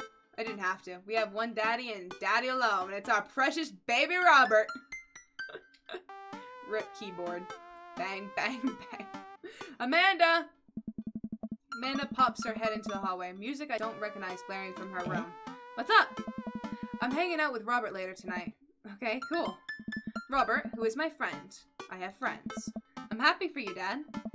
People enjoy my company, Amanda. Dad, I'm so happy for your continued development as a human being. What are you listening to? Sad shit? I don't give a fuck anymore. Amanda, You know what? You're an adult now. I give it an earnest effort for all 18 years of your life. Go forth and swear. Fuck yeah! I really hope I don't regret this later. I just got an achievement unlocked. Let Amanda say censored. Amanda goes back into her room and turns up the volume to her sad shit. Hey, Robert! I put on my going out coat and walk over to Jim and Kim's. I spot Robert leaning against the brick wall, smoking a cigarette. As I get closer, I realize he looks a little different. Cleaner, I guess. It actually looks like he combed his hair and his clothes are less wrinkled than usual. Hey. Hey. You take a shower just for me? I'm working on my relationship with existence. We both stand there for a second and don't say anything. Robert finishes his cigarette and abruptly goes inside. Papi Robert is back. I follow him. By the time I get inside, Robert's already at the bar ordering 2 whiskeys. I spot a booth in the back and claim it for us. Robert slides in and hands me a glass. To us. Here's to us and all the property damage and petty larceny that we may commit tonight. We clink whiskeys and I watch him sip his, rather than his traditional approach of slamming the whiskey back as quickly as possible. So, what's the plan for tonight? Hit some other bars, maybe grab some pizza? I think that'll kill some time before we go burn down that old abandoned house in the woods. It's definitely not as fun if it's abandoned. Mary pops over the back of the booth, if I could fucking English! A glass of wine in her hand. She punches Robert in the shoulder. Where was my phone call? Oh. Sorry, figured you were busy sinking your teeth into some poor sap. I am. He's right here. I look around the booth to see a guy sitting across from her. He waves meekly. You replacing me with a new kid? Mary, I could never replace you, whether I wanted to or not. Mary leaves her booth and slides in next to Robert. The guy she was sitting with looks mildly relieved. She eyes Robert's clean, pressed clothes up and down suspiciously. What? You got a court date coming up?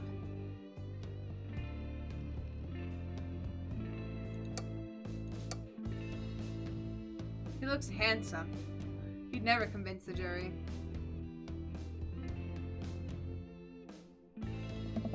I think he cleans up nicely. Fuck me.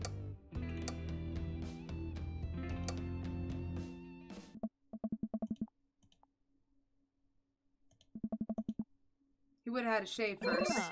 There we go. Seriously though, what's up with you? Robert stares down his drink, suddenly looking serious. It's Pappy. Doctor's... Jesus Christ! I was hoping for some fuck! Not this!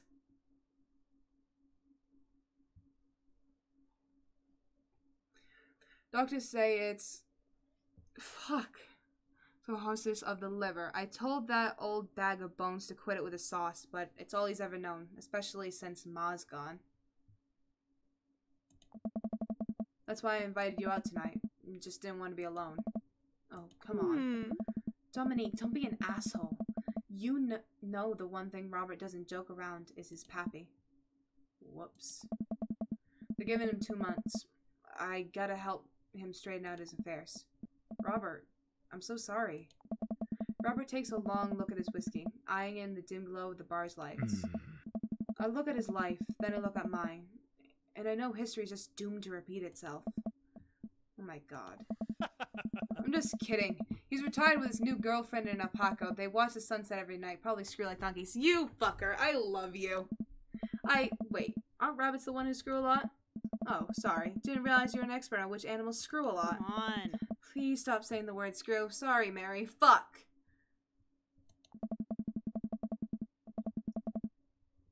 I have a headache, but I'm pretty sure your character in Robert's gonna have a bigger one. Fuck yeah.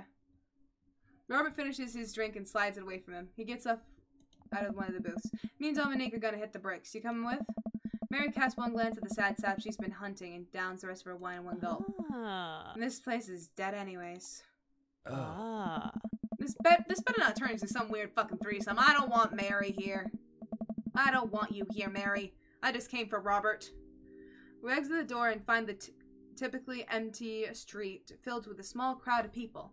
At the front is a guy with a really deliberate attitude and bad posture. He carries a lantern that he shines up at his face for dramatic effect. What's going on? It looks like it's one of those walking ghost tours. They do in this part of town all the time. I've always wanted to do one of those. You know, all of the stories are fake, right? Pretty much all of my stories are fake. This is research. Robert makes a beeline towards the back of the group. He turns around when he knows I'm not following him. Come on. We can't just crash it, can we? Don't be such a square, Dominique. Just act like you belong. Robert slides up to the tour group. I reluctantly follow and step behind him. Well, here goes nothing. You gotta love Robert? Absolutely. After all this, Robert better have something. Hey! Fucking hell. It was this place in 1694 that was the most infamous with trails ahead. To date, we We did not know if the people burned at the stake were actually witches, but it is widely reported that their ghosts still haunt this hapless dive bar to this very day. It was actually 1692. What? And the site was over by the coffee shop down the road. I'm sorry, who are you? Daniel McSturgis, ghost historian, and this is my colleague, Dr.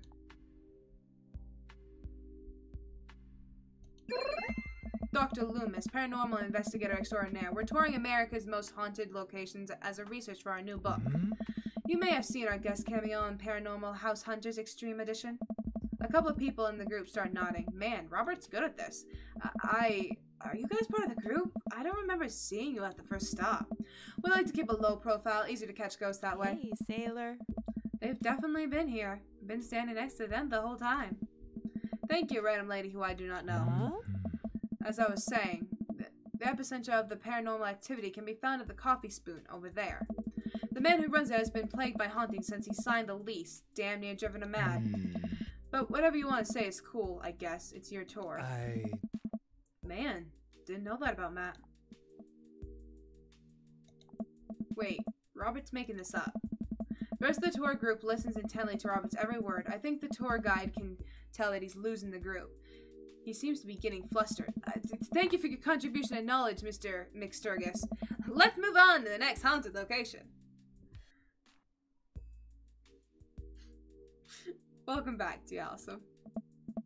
Robert, Mary, and I follow the group down the street. The tour guide's shirt is cool. Yeah, everyone in the group gets one of if we make it to the final location. I turn to Robert and grab him by the shoulders. I need that t-shirt. Well, I guess we're in for a long haul then. Just follow my lead. Don't arouse too much suspicion and we'll have cool ghosts in no time. I honestly didn't think of arouse in that way, and I was thinking arouse in a different way. I'm sorry, Robert. Our group arrives at an old, decrepit, colonial-style house. Mary, you can leave already. We only want Robert. I know! Mary is such a fucking killjoy right now. A quick pause in the tour. My name is Quinn. Oh. A quick pause in the tour. My name is Quinn, but most people on the ghost tour circuit call me Tour Master Quinn. I'm a DJ, trivia master, and a part-time actor. I do private ghost hunting events, birthday parties, MC bar mitzvahs, and perform traditional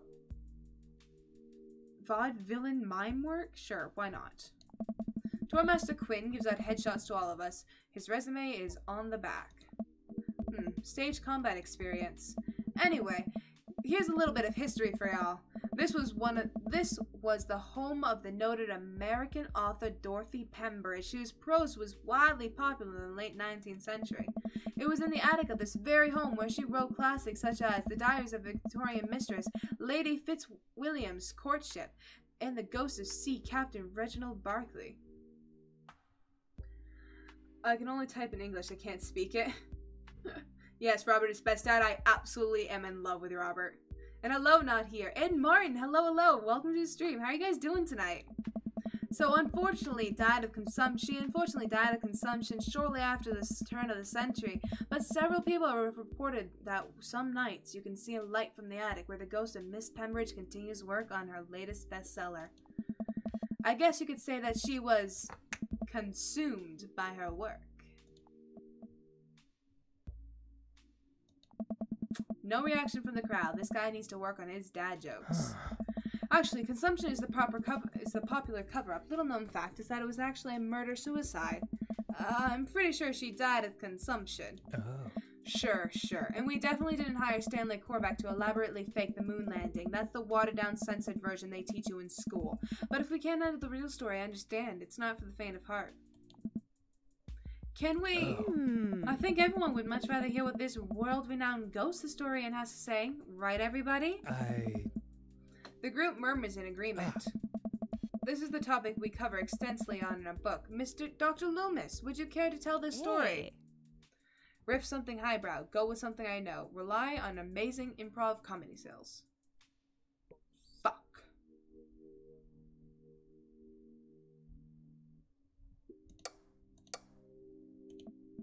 Ah, yes. Though it's rarely covered in traditional textbooks, Dorothy Ramridge was caught in a fierce rivalry with fellow local author Arthur Livingstone Price. Arthur's books was a blatant rip-off of Pembridge's work and constantly sold better.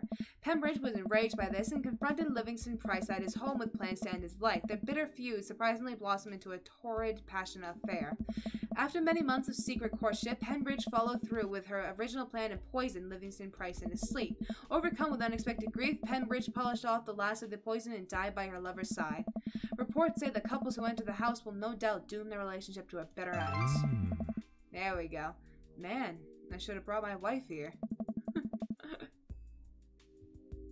The entire tour group laughs heartily. I'm kidding. My wife is dead. The crowd gasped. She was killed by a ghost. The crowd gasped again. I'm just messing with you guys. Hello, Creepers Caps Plays. Welcome to the stream. How you doing tonight? I'm here. What did I miss? You didn't miss much, but we're gonna get the fuck on with Robert. Tonight's the final night with Daddy Robert here. A nervous chuckle ripples through the crowd. The tour guide seizes an opportunity to take back the group and address us with some razzle-dazzle. Haha, what an interesting story. Give it a rest, buddy. Now, I just want everybody to know that the next location is extremely terrifying. If anybody thinks they can't handle it, feel free to excuse yourselves. Oh my god. Alright, I'm bored. Mary turns to a young guy looking at his phone and taps him on the shoulder. Hey kid, fancy buying a gal a drink? The guy looks up at her and smiles. Only if the bar is haunted. Honey, I can show you the most haunted place in town. I think I could exorcise your demons, if that's what you're looking for. Ah. Don't write checks your dick can't cash, kid.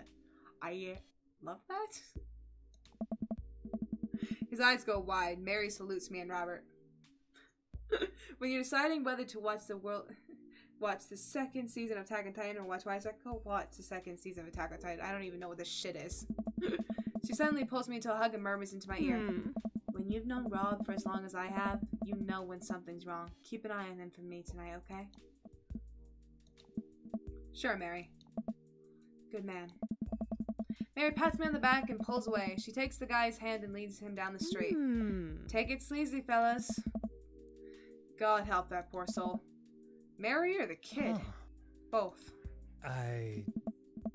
Our last stop. This burial ground in such a hotbed of horrifying paranormal activity that I'm not even sure where to begin. There's the wailing ghosts of the Wharfman, the vampire of Mayfield Bay, the children of the moonlight. What about the Dover ghost? By this point, the tour guide is clearly irritated with us.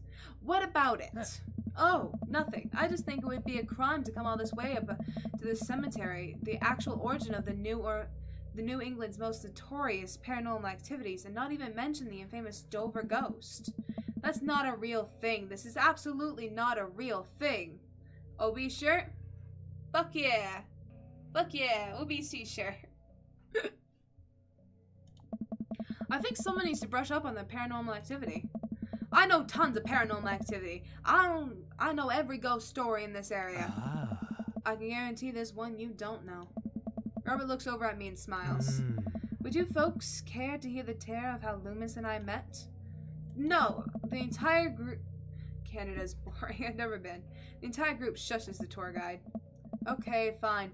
Tell your story. Well, it was dark and stormy night. I wasn't always a paranormal investigator. Way back when, I was just,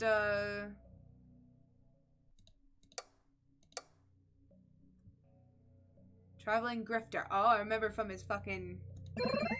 Yeah, I knew you'd like that. Moving from town to town, I was looking for my next mark. It wasn't an easy life, but I had fun. Taking from the rich, giving to the poor. Actually, also taking from the poor. I had a shaky moral foundation. It happened upon the quiet town of Maple Bay. Quiet by accident, but little did I know that this city had a dark side. Now, about the same time, I was just starting out as an apprentice to a rather famous ghost hunter, who was an old family friend of mine. I carried the equipment, operated the EVP machine, all that. Wait. Yes?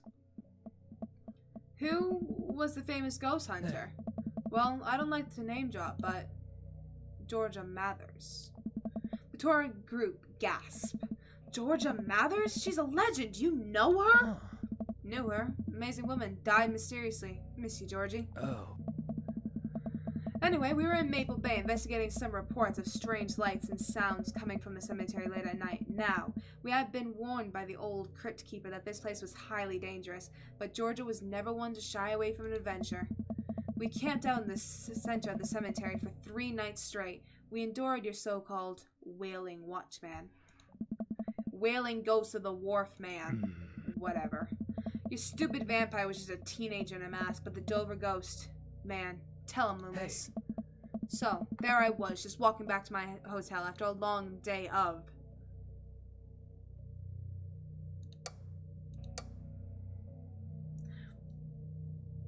I only live like 2 hours away. 2 hours from Weswick, though. Oh, that's cool. I am so fucking sorry. That was disgusting. I did not mute myself in time. I am so sorry. Working a couple of short cons. Oh. Classic pigeon drop scam. Putting out feelers for a rip deal. I was going to steal a baby, probably. Would have made me rich. I found myself walking past this very cemetery. Now I was never a very superstitious man, but something happened. But something seemed off.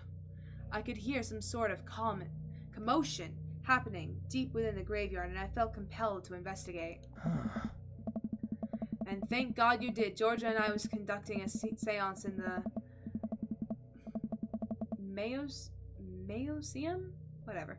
At first things were pretty normal, but after about an hour, everything went south. Playing back the EVP meter, we were able to hear a single word. Run. The air suddenly went cold. Something was very, very wrong. I knew we weren't alone. We started to hear this faint, distant scraping noise, like something being dragged across the ground. It got louder and louder until it was deafening, some kind of demented howl. And then I felt it. Something grabbing my ankle. Robert has the whole crowd hook, line, and sinker. You could hear a pin drop. I've only cried twice in my life. Once was at the birth of my daughter. The other was when that thing started dragging me. I wasn't sure where it was taking me, but I knew it was no place I wanted to go. I was sure I was going to die. The moment I crossed the gate into the cemetery, I heard the god-awful screeching. I ran into the museum just in time to see a man being pulled across the floor. By God, to this day, the mere thought of it ties my stomach into knots. It looked like a man, but like... I glanced at Robert. Like someone who didn't know what a man was supposed to look like tried to put one together. The arms were too long, its eyes glowing red. It was like a walking shadow. What'd I do? What any good person would do. I lunged for... Shoot, what was his fake name again? Sturgis, Mick Sturgis. What was his fake name? Was it Daniel? I think it was Daniel. Daniel Mick Sturgis?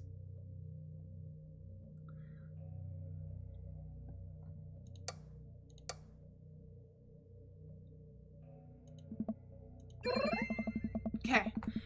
I grabbed his hand and entered into a tug of war with the unholiest of forces. I thought I was going to be torn in half. But I had God on my side. The pocket Bible I always kept on me fell out of my shirt pocket. And to this day, I can't remember what passage it opened up to. I don't know these.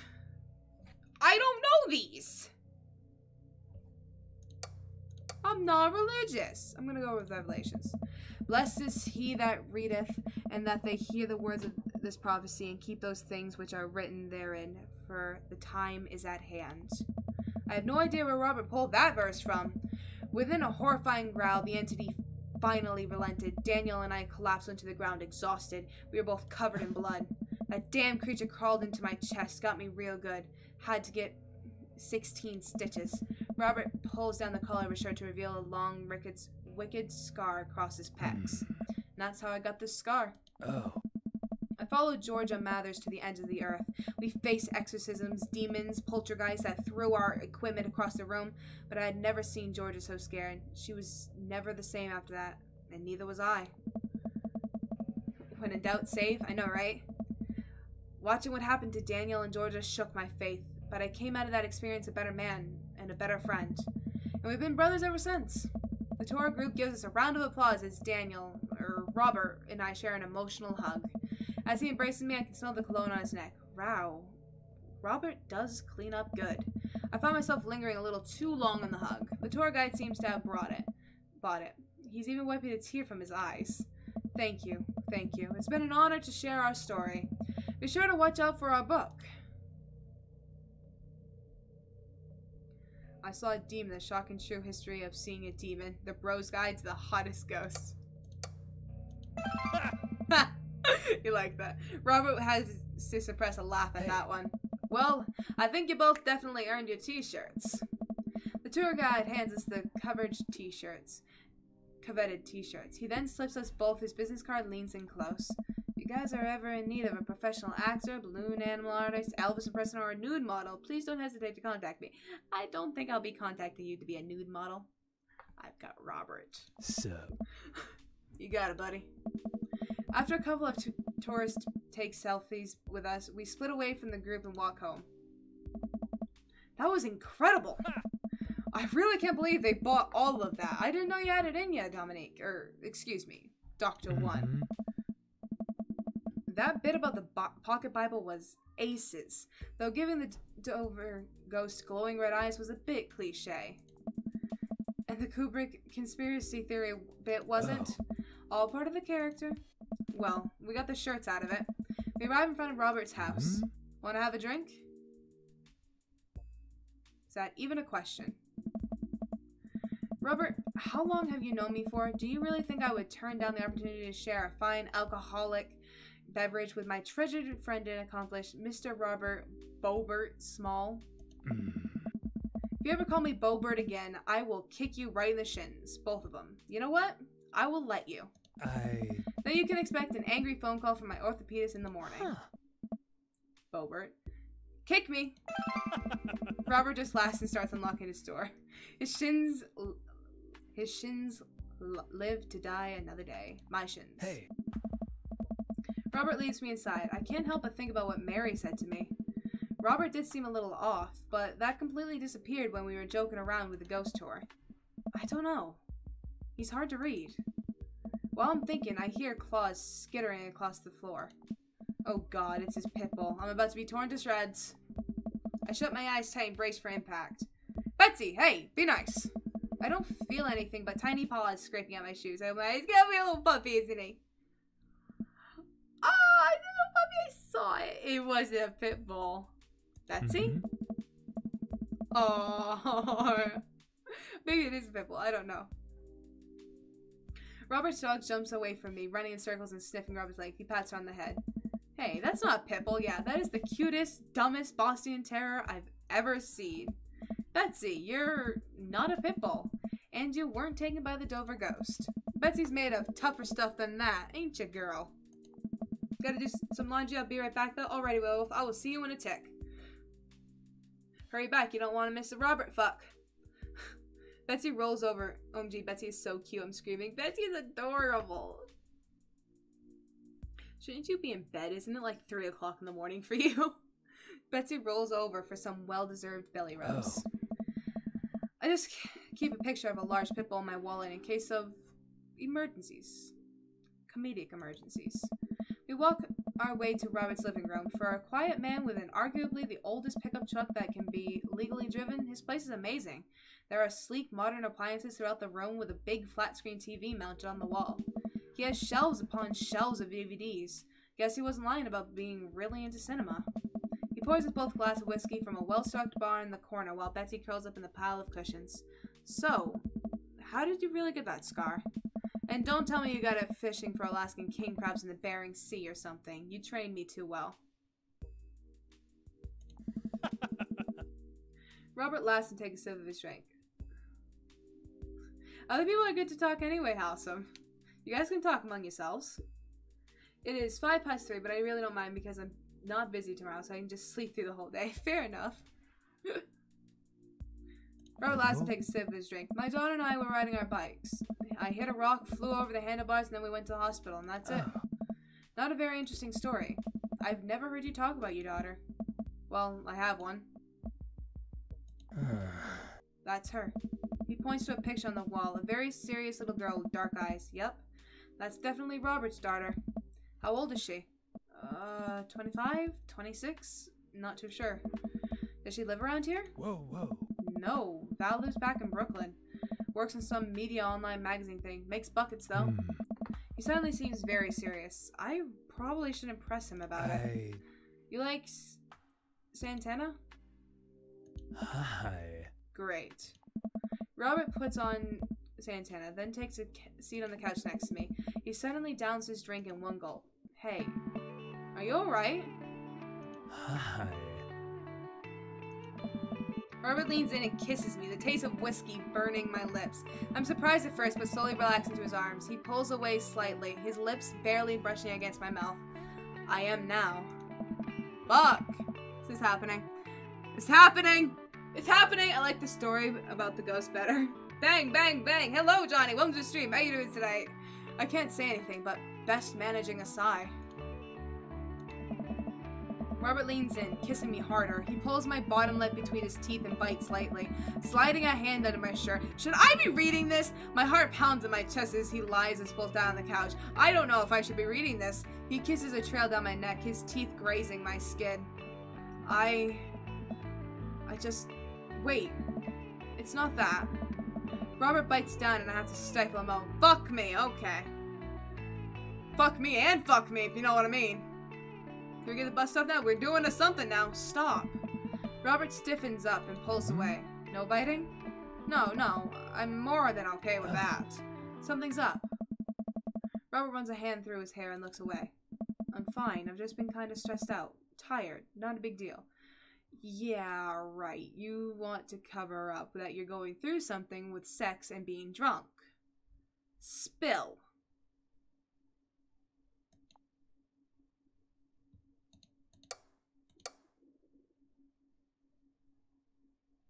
He's not the type of person that's gonna want me pushing it. I'm gonna push it, and then I'm gonna reload. You're the only streamer I watch that's still alive?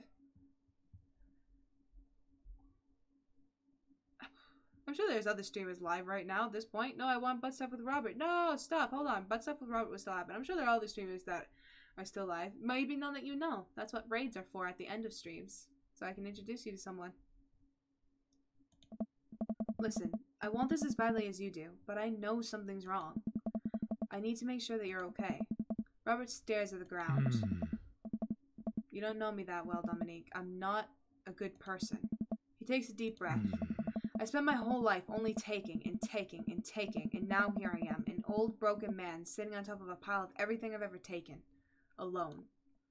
But I want to know you. You don't have to keep hiding behind fake stories and acting like you don't have feelings. It's... He sighs heavily. It's Val. She's visiting tomorrow. She wants to patch things up. Are you... I'm sorry, but... Is this a bit... No. When was the last time you saw her? 3, 4, I think? Months? Years. I sit up straight. Jesus, Robert. What happened between you two? I don't want to talk about it. Robert and I sit in silence, neither of us wanting to look at each other, both of us unsure what to do next. Fine. Things were already bad between us. I cared about her. I always did. Things just got in the way. Before I knew it, she was leaving for college, wanting nothing to do with me. Marilyn and I moved out here to settle down. We thought it would help to get away from all the distractions, all the money, the drinking. But the temptation gets to you. I tried to be better, but I just couldn't. And then the accident changed everything. I think every day about how she must have died hating me. Oh, God. I never became the better man that she wanted me to be. The one she always wanted.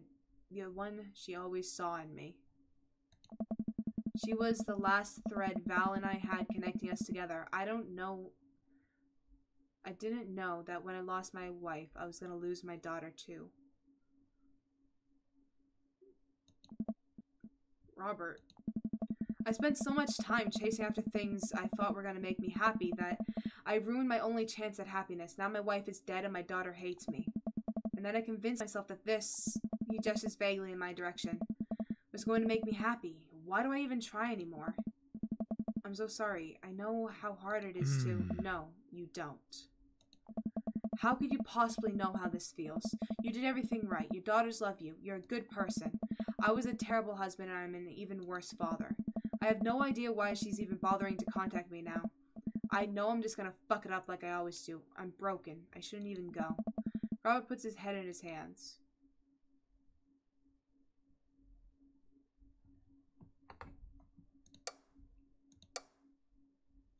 Shit. Tell him what he needs to hear. Nothing is going to change until you do. Robert pauses. He looks at me. There are a lot of things in my life that I regret. That I wish I could take back or do over, and it hurts so much to know that I can't. But what I can do, and what you have the privilege of doing tomorrow morning, is to wake up and try to be a better person than you were the day before. You stole Betsy? We didn't steal Betsy. Things are going to fix themselves tomorrow, or the next day, and patching things up with Val isn't going to solve all your problems either. But nothing is going to change if you don't. And you can't love anyone else until you stop hating yourself. And you're right. I don't know you that well, but you have the same capacity for good that we all have, and I know you can find it. Val is giving you a chance. Don't waste it. But, Robert, listen to me. It's gonna be okay. But... I lean over and embrace Robert, pulling him in as tightly as I can. He buries his head into my shoulder, hugging me back. It's gonna be okay. I place a hand on the back of his head and stroke his hair. His shoulders... He shudders, then sobs, and I realize that he's crying. Oh no. No, it's completely fine. It's completely fine, Alex. You're completely fine. Donating is not necessary at all. Robert, don't throw away your shot.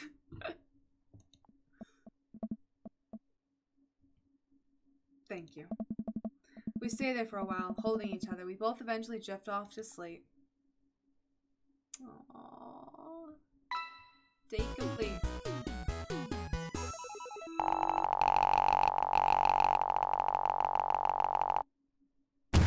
That was really special. Yay! Knife Dad! We got Knife Dad! Don't cry, puppy. Don't cry, Daddy Robert! No! Oh, fuck. Phew. I think I have everything finally set up. Amanda should be here any minute now. I think that's her in the driveway. Okay, gotta act natural. Be cool, Dominique. Be cool. Aw, thank you, Alex. That means a lot. Very nice. Amanda walks to the door with a suspicious look on her face. Hey, Dad. Off to a good start? Something fishy? Rats.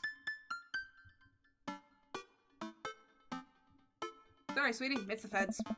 The life of crime is finally catching up to you. I tried to send them in a different direction, but even I am no match for the power and funding of the U.S. government. Ugh. Well, if they think they're gonna take me alive, they got another thing coming. I'm kidding. You're right. I have a little surprise for you. Yeah, I can tell. You're very bad at lying. Amanda, my dear, would you care to join me in the kitchen?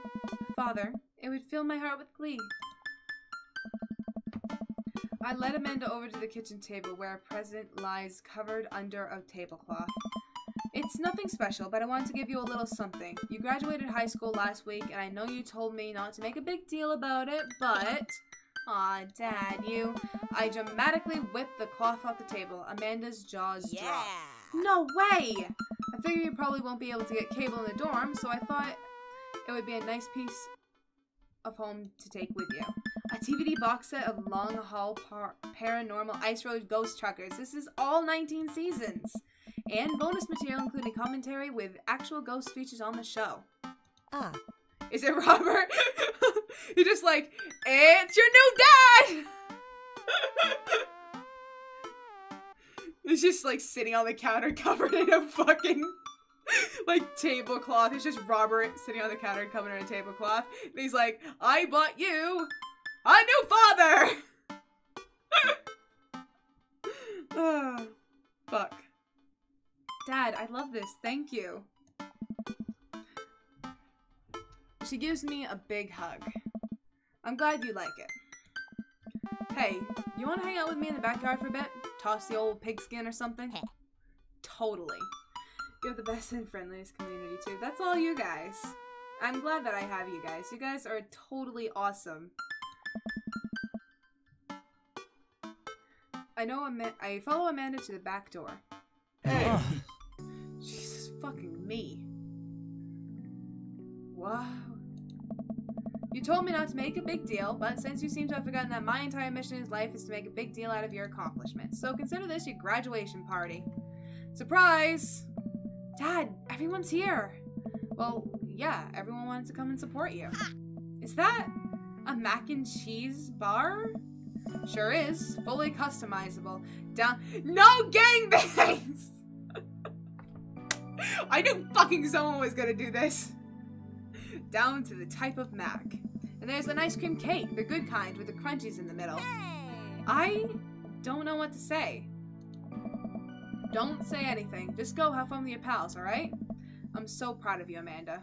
I've never had ice cream cake. Amanda smiles and runs to her friends. Best dad of the year, I know, right?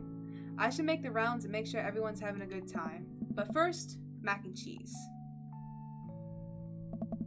I walk over to Mary, who's having a lively conversation with Amanda. Daddy bang! Woo! Listen, kid, you're gonna need some real life skills out there if you're gonna make it on the streets.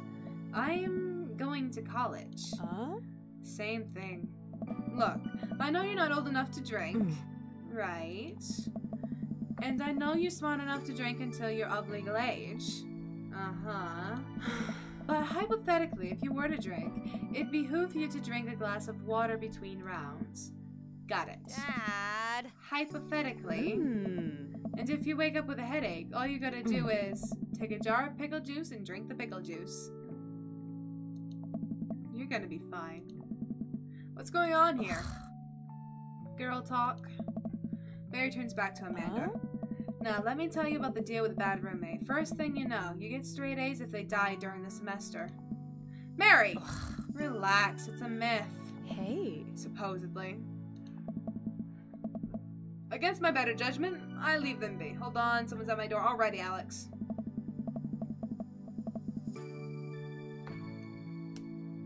Excuse me, hot lady? Where the fuck did you come from? Wait, I have a feeling this... Are you Robert's daughter? I don't think I recognize that girl by the snack table. I should go say hello. Hi, I don't think we've met. Oh, we've met. Years ago. And I'm here for my revenge. Uh-huh. You're Robert's kid, aren't you? Yep. Spot on. Guess that makes you Dominique, huh? Yeah, it's nice to meet you. I'm glad Robert brought you along. You promised there would be free food, so that's kind of hard to pass up, and... Look, I don't know you, but can I get real with you for a sec? My old man's a real closed book, you know? Me and him, we got a long way to go. You don't erase decades of neglect in a week, but you sure can get tired of staying angry about it. That kind of bitterness, it poisons you, I think. I'm too young for that. Anyway, lately he's been better. A lot better. And between him shaving for once and how much he talks about you, I get the feeling you have something to do with it. So, thanks. Robert means a lot to me. I'm glad he's getting better. Just keep an eye on him while I'm not around, okay? Or else. What? I'm kidding. Or am I? I don't know why I'm like this. I think it runs in the family. Amanda trots up to the conversation. Hey, I love your necklace. And your hair. And just, geez, your whole vibe is really cool. Thanks. I like your jacket. My girlfriend collects pins too. Oh, this is my daughter, Amanda. Amanda, this is Robert's daughter, Val. Nice meeting you. I heard you're a photographer. Aspiring photographer. I'm going to school for it. You take pictures? Yes. Then you're a photographer. Welcome to the biz. Val hands Amanda a business card. If you're ever looking for internships, shoot me an email. Anyway, I need to go make friends with that woman over there who's dual-wielding wine glasses. Catch you later. Val walks away. It just met you at the door was locked. Alrighty, welcome back. She's so cool. She gave me her business card. She touched my hand. Congrats, you just networked for the first time. I'm a regular business lady now. Quarterly projections, stock market, synergy. While you're making a fortune as a businesswoman, I gotta keep this party going. And hello, Sarah Harrington. Welcome to the stream. How are you doing tonight? Catch you around, Pops. Dominique! Brian, you've made it. Ha, I don't pass up a good Mac. What do you think of the party? Oh. It's not bad. Just not bad? Hey. Yeah, it's not bad. Don't let him bait you. Don't let him bait you. Thank you for the lovely compliment. Daisy chops up. Hi, Amanda's dad. Hey, Brian's daughter. See? See how that feels? This is a really great party. Thanks so much for inviting us. You're very welcome, tiny child who knows how to play a compliment. Brian and I lock eyes. This isn't over. Hey, bro. Bro! This is a real rager. Taking our older age into consideration. Good, it's 3 a.m. That is late. Go to bed. Still can't believe I ruined my keyboard. I'm sorry to hear, Alex. I'm trying to be in bed at a reasonable hour tonight. Don't let me get too wild. Don't worry, dude. I'll keep an eye on your fruit punch intake. You know, I'm really glad we're bros again. Let's hit the gym sometime soon, huh? Sure thing, dude. Oh, it's the twins. Briar and Hazel peek out behind Craig. Hey, little ones. Hello. Hiya. Thank you for all that ice cream cake. Oh. Wait, girls, how much of that did you eat? Briar ate 4 pieces. Ask any witness. No, I didn't. Hazel ate 4 pieces and wants to pin it on me because we look alike. I have your face. Nobody will ever believe you. Oh, boy. I'll let you guys figure this out. Good seeing you, Craig. Let's hang soon, yeah? Bro. Totally. Tell Amanda congrats for us. Looks like you settled into this neighborhood quite nicely. Yep. Couldn't ask for a better cul-de-sac. Oh. Well, I'm glad. Hopefully we'll see you at more church events. We got a big schedule planned for the rest of the year. Sure thing, Joseph. And maybe if you aren't doing anything later, we could hang out sometime? Sure, Joseph. That'd be great. It's 3 a.m. for you too. It's 10:22. That's the same time it is for me. 9:23 in the morning for you. So many different time zones. Well, see you later. Hugo comes up with a plate of mac and cheese. The perfect cheddar to mac ratio. Beautiful work, Dominique. Thanks, Hugo.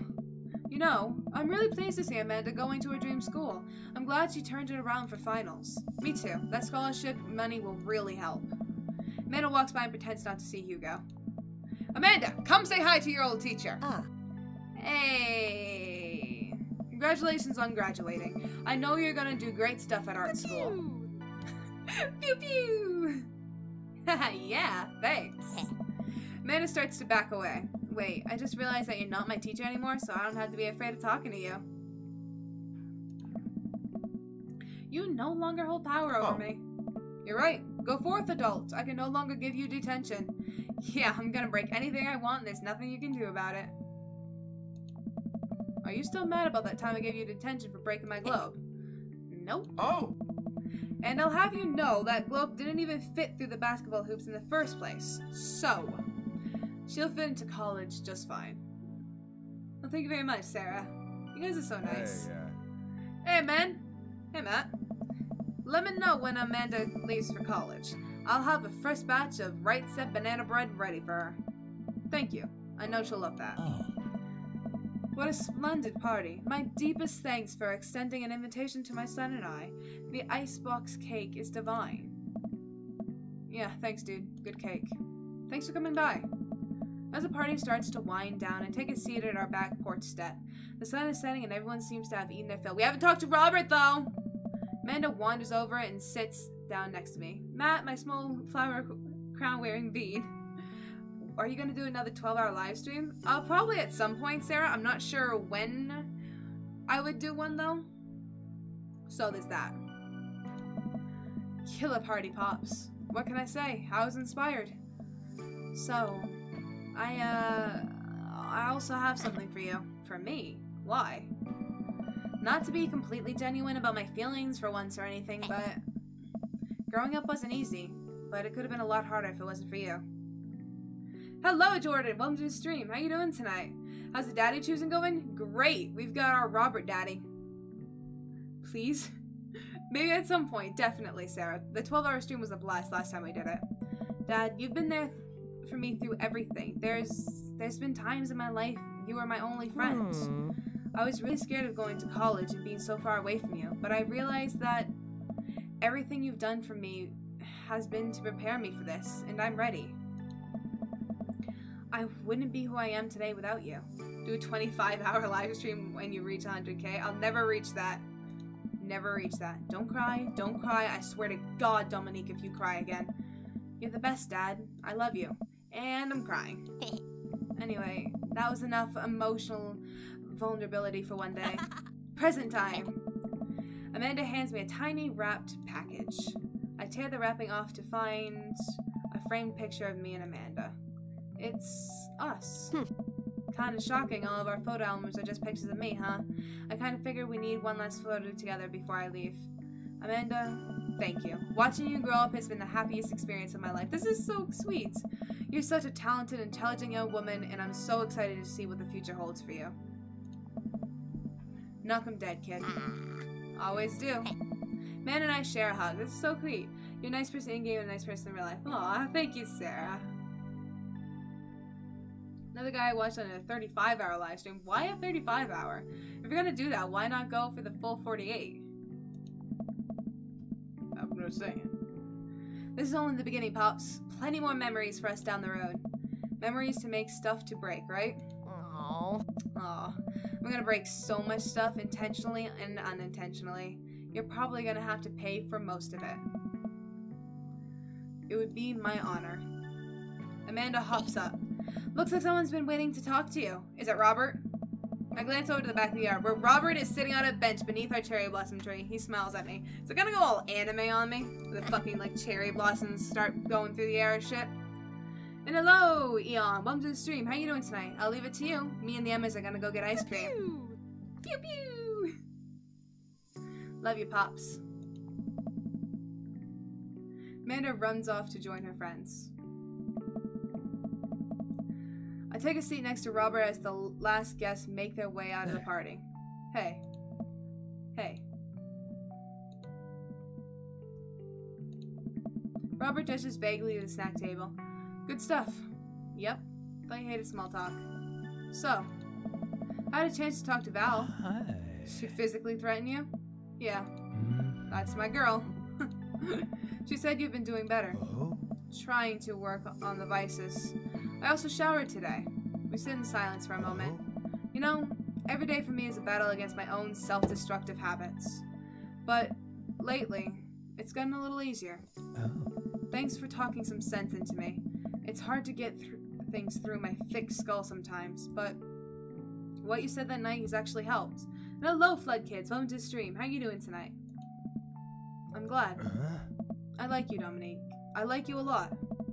I haven't felt this way about someone in a long time. Wow, I've missed a lot of this. I'm even more confused. Basically, we've ended up dating this guy. So now I'm pretty sure we're professing our love. I lean in and kiss him for a moment. There we go. Before he pulls away. He takes my hand in his. Hi. You're special to me. But I have some stuff I need to work on. God damn it. Emotionally, before I can get into anything romantic with you. You deserve better than who I am right now, that's fair. I need to be on my own for a bit, figure some things out. Of course. Now kiss, I know, right? Not happening. I think what you need right now is a friend, and I'm very happy to be that for you. Yeah. Thank you, that means a lot to me. And if you're ever ready for more than that, you know where to find me. Let's hunt ghosts sometime? I would love that. They're so cute! My name is Hudson. Oh, nice. You got a daddy. Yes, we did get a daddy. Aw, thank you, Johnny. That's such a nice thing of you to say. I put my head on his shoulder and we watch the sun slowly dip below the horizon together.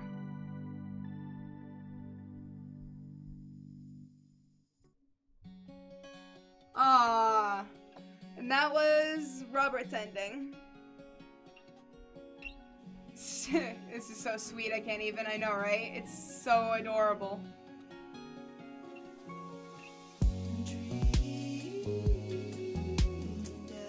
Okay, so Brian was Barry. Aaron was Joseph, yeah. Dan Avedon as Robert, yeah. Susie as Val, huh, that's cool.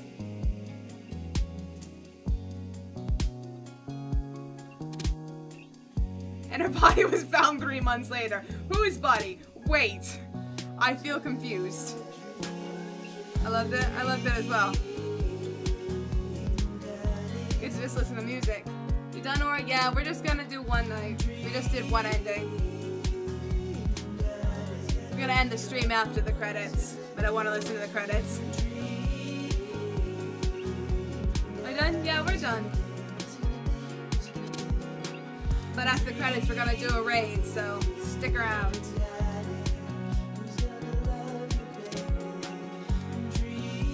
It's so pretty.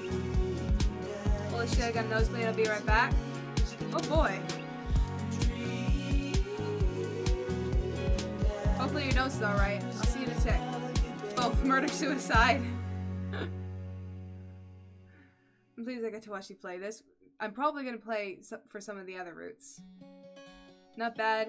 Bought a bunch of PC parts and started to new build until I realized my old CPU cooler wouldn't fit into my new. Well, that sucks, Jordan.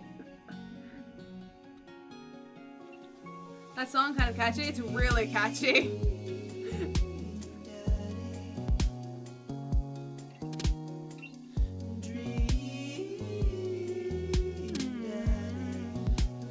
That is a lot of special thanks. And all of our dads. A game from Game Grumps. I come back and it's the end of the game. Aw, I'm sorry, Werewolf.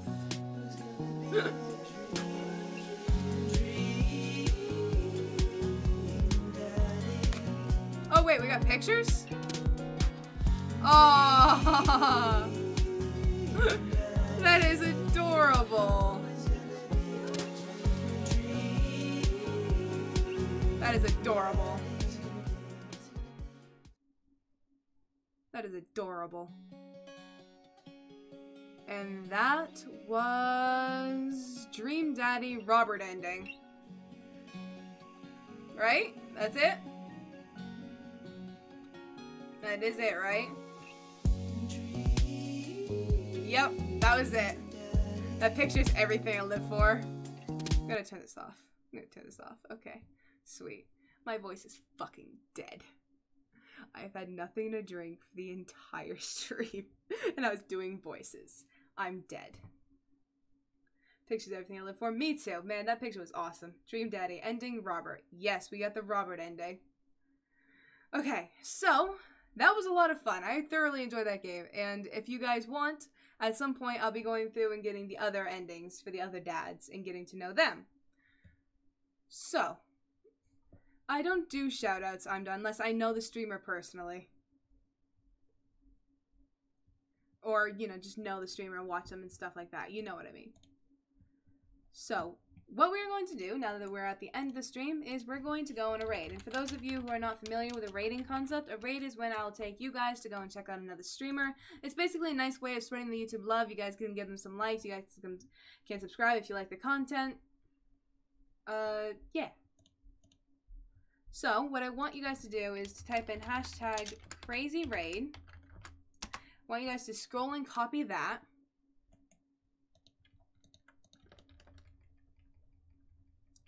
And